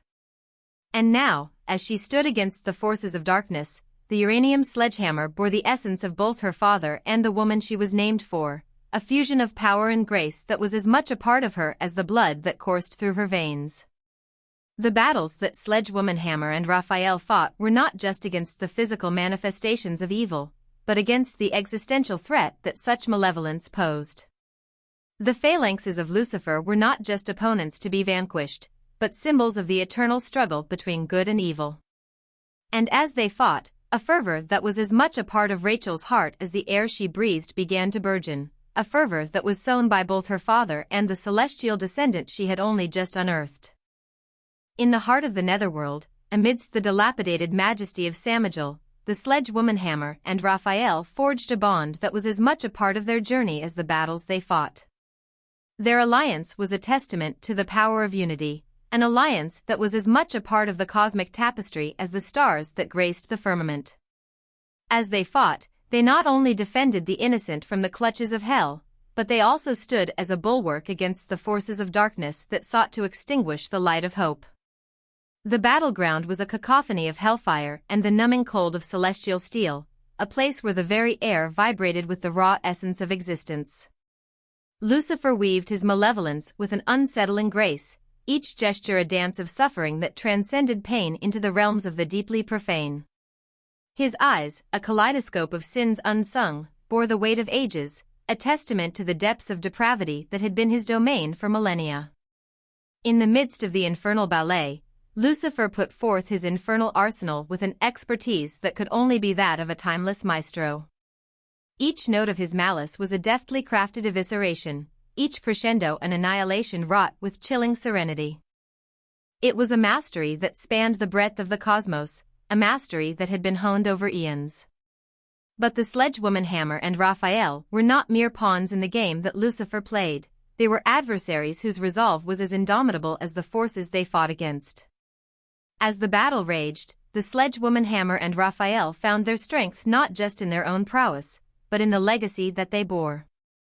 The sledgewoman Hammer bore the essence of her father, a man whose spirit was as indomitable as the metals that composed her weapon. Raphael, the archangel of divine retribution, carried the weight of countless ages, a being whose purpose was as much a part of the cosmos as the stars that graced the firmament. Their alliance was not one of mere convenience, but of shared destiny. It was a bond that had been forged in the fires of their own personal journeys, a bond that now stood as a testament to the enduring strength of the human spirit. Together, they sought to strike a blow against the darkness that had been Lucifer's domain, a domain that now trembled beneath the combined might of their resolve. Amidst the bedlam of the infernal ballet, the sledgewoman Hammer and Raphael found themselves in a dance that was as much a testament to their individuality as it was to their alliance. Their battle strategies were a ballet of violent precision, a choreography that embraced both the carnage and the salvation threaded within each step. Each strike was a testament to the unyielding will of mankind and the divine providence that had seen fit to align their paths.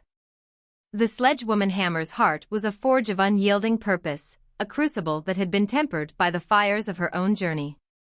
She fought not just for herself, but for the countless souls that had been ensnared by the malevolent forces that she sought to vanquish. Her uranium sledgehammer was an extension of her very essence, a weapon that bore the indelible mark of the strength and resilience that had been her father's legacy. Raphael, the archangel, stood as a testament to the eternal struggle between good and evil, a being whose existence was as much a part of the cosmos as the stars that graced the firmament. His presence was a silent reminder of the vastness of the universe, a silent testament to the eternal balance that he sought to maintain. His strategies were a tapestry of divine tactics, a testament to the infinite wisdom and might that had been his realm. Together, the sledgewoman Hammer and Raphael were a force that could not be underestimated. Their alliance was as much a part of the cosmic tapestry as the stars themselves, a testament to the power of unity in the face of the darkest adversities. As they fought, they did not just seek to defeat Lucifer, they sought to reaffirm the enduring strength of the human spirit, a spirit that was as much a part of the cosmos as the stars that graced the firmament. While the battle raged in Samajal, Rachel intoned a mantra that had been passed through the ancient air, each syllable a prayer of transportation, each verse designed to unravel the very fabric of Lucifer's domain. Her voice, a beacon in the maelstrom of war, was as much a weapon as the uranium sledgehammer that she wielded. It was a voice that carried the weight of her father's legacy, a legacy that had become her own. The sledgewoman Hammer and Raphael stood resolute, their alliance a bulwark against the onslaught of darkness that sought to engulf them. But it was Rachel's voice that became the focal point of their struggle, a focal point that held the potential to unravel the very threads that bound Lucifer's malevolent power. Her words, a melody of defiance and hope, were the incantation that sought to shatter the chains that bound the souls of the damned. With quintessential gall, Rachel seized her moment, a moment that was as much a part of her destiny as it was the destiny of those who had lost their way in the infernal mists.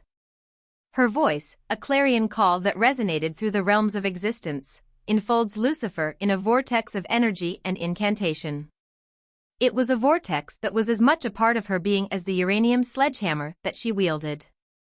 As the moment of truth arrived, Rachel's voice crescendoed into a guttural cry that was as powerful as the strike of her weapon. It was not a baleful lance that she hurled, but the very essence of her father's indomitable form, a form that was now as much a part of the cosmos as the stars that graced the firmament. The sledgewoman Hammer and Raphael bore witness to the act that would change the course of the cosmos, an act that would reshape the very fabric of existence. Reality warped around Infinite Man, a dizzying mosaic of distortion that flung him through the cosmic weft. The DC universe unfolded before him, a tapestry of heroism and villainy starkly different from the infernal stage he had previously inhabited. It was a universe where the skies were not stained with the sulphurous hues of Samajal, but where they were painted in the hues of the firmament, a universe where the battles were fought not with the malice of the damned, but with the fervor of the just. Infinite Man's journey, from the depths of Samajal to the surface of the DC universe, was as much a journey of self-discovery as it was a crusade for justice. He had traversed the planes of existence, seeking to right the wrongs that had been done to those he loved and those who had been ensnared by the malevolent forces that sought to undermine the natural order. His travels had taken him through realms of wonder and horror, a journey that had made him a legend in his own right. As he landed with the grace of a myth, the gaze of the Justice League members locked upon him, bewildered by the sudden arrival of this elemental force from the beyond. Infinite Man was not just a hero in the DC universe, he was a symbol of the indomitable will that had carried him through the fires of Samajal and beyond. His story, his legacy, were as much a part of the cosmos as the stars that graced the firmament. Infinite Man's presence was a testament to the enduring strength of the human spirit, a spirit that had been shaped by the fires of his journey. He was a beacon of hope in a universe that was ever in need of such a guiding light. As he stood amidst the Justice League, his eyes bore the weight of the countless souls he had sought to protect, a weight that was as much a part of him as the strength and resilience that had become his legacy. In this universe untainted by the sulphurous taint of his recent crusade, Infinite Man confronted the bewildering thrall of a new dawn. The heroes around him, beacons of hope in their own right, regarded him with cautious awe, for even a creature such as he, wrenched from a mire of myth and mayhem, was a harbinger of uncertainty.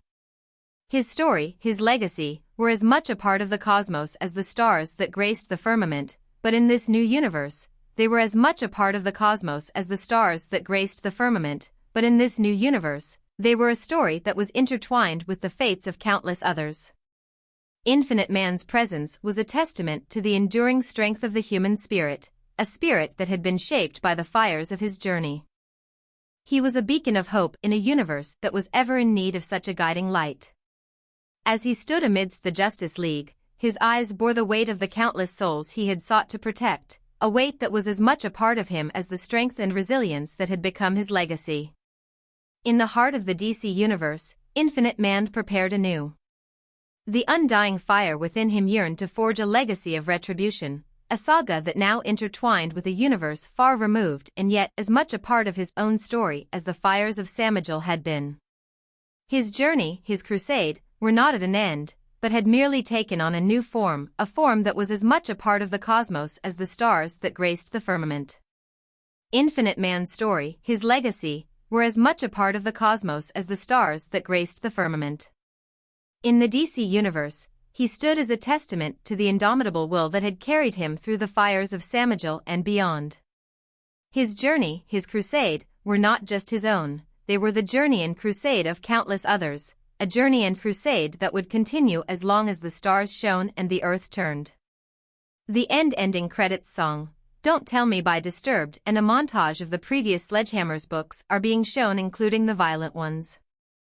Second end credits song, Anthem of Angels by Breaking Benjamin. Wait.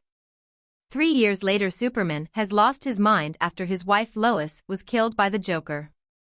Batman has been at war with Superman's army. Wonder Woman, Aquaman and others have died. Batman, The Flash, Cyborg and others have been looking for a weapon to kill Superman, but all kryptonite has been destroyed. Superman has tracked down Batman and company, and when all hope is lost, Infinite Man, who has been living in Canada, has come to take on Superman, who gets Superman's attention by saying to Superman. The song Forfeit by Chervel starts playing. Look like you went dark side, and Batman says, who the fuck is this guy, and Superman says, I guess I am going to have to kill you too.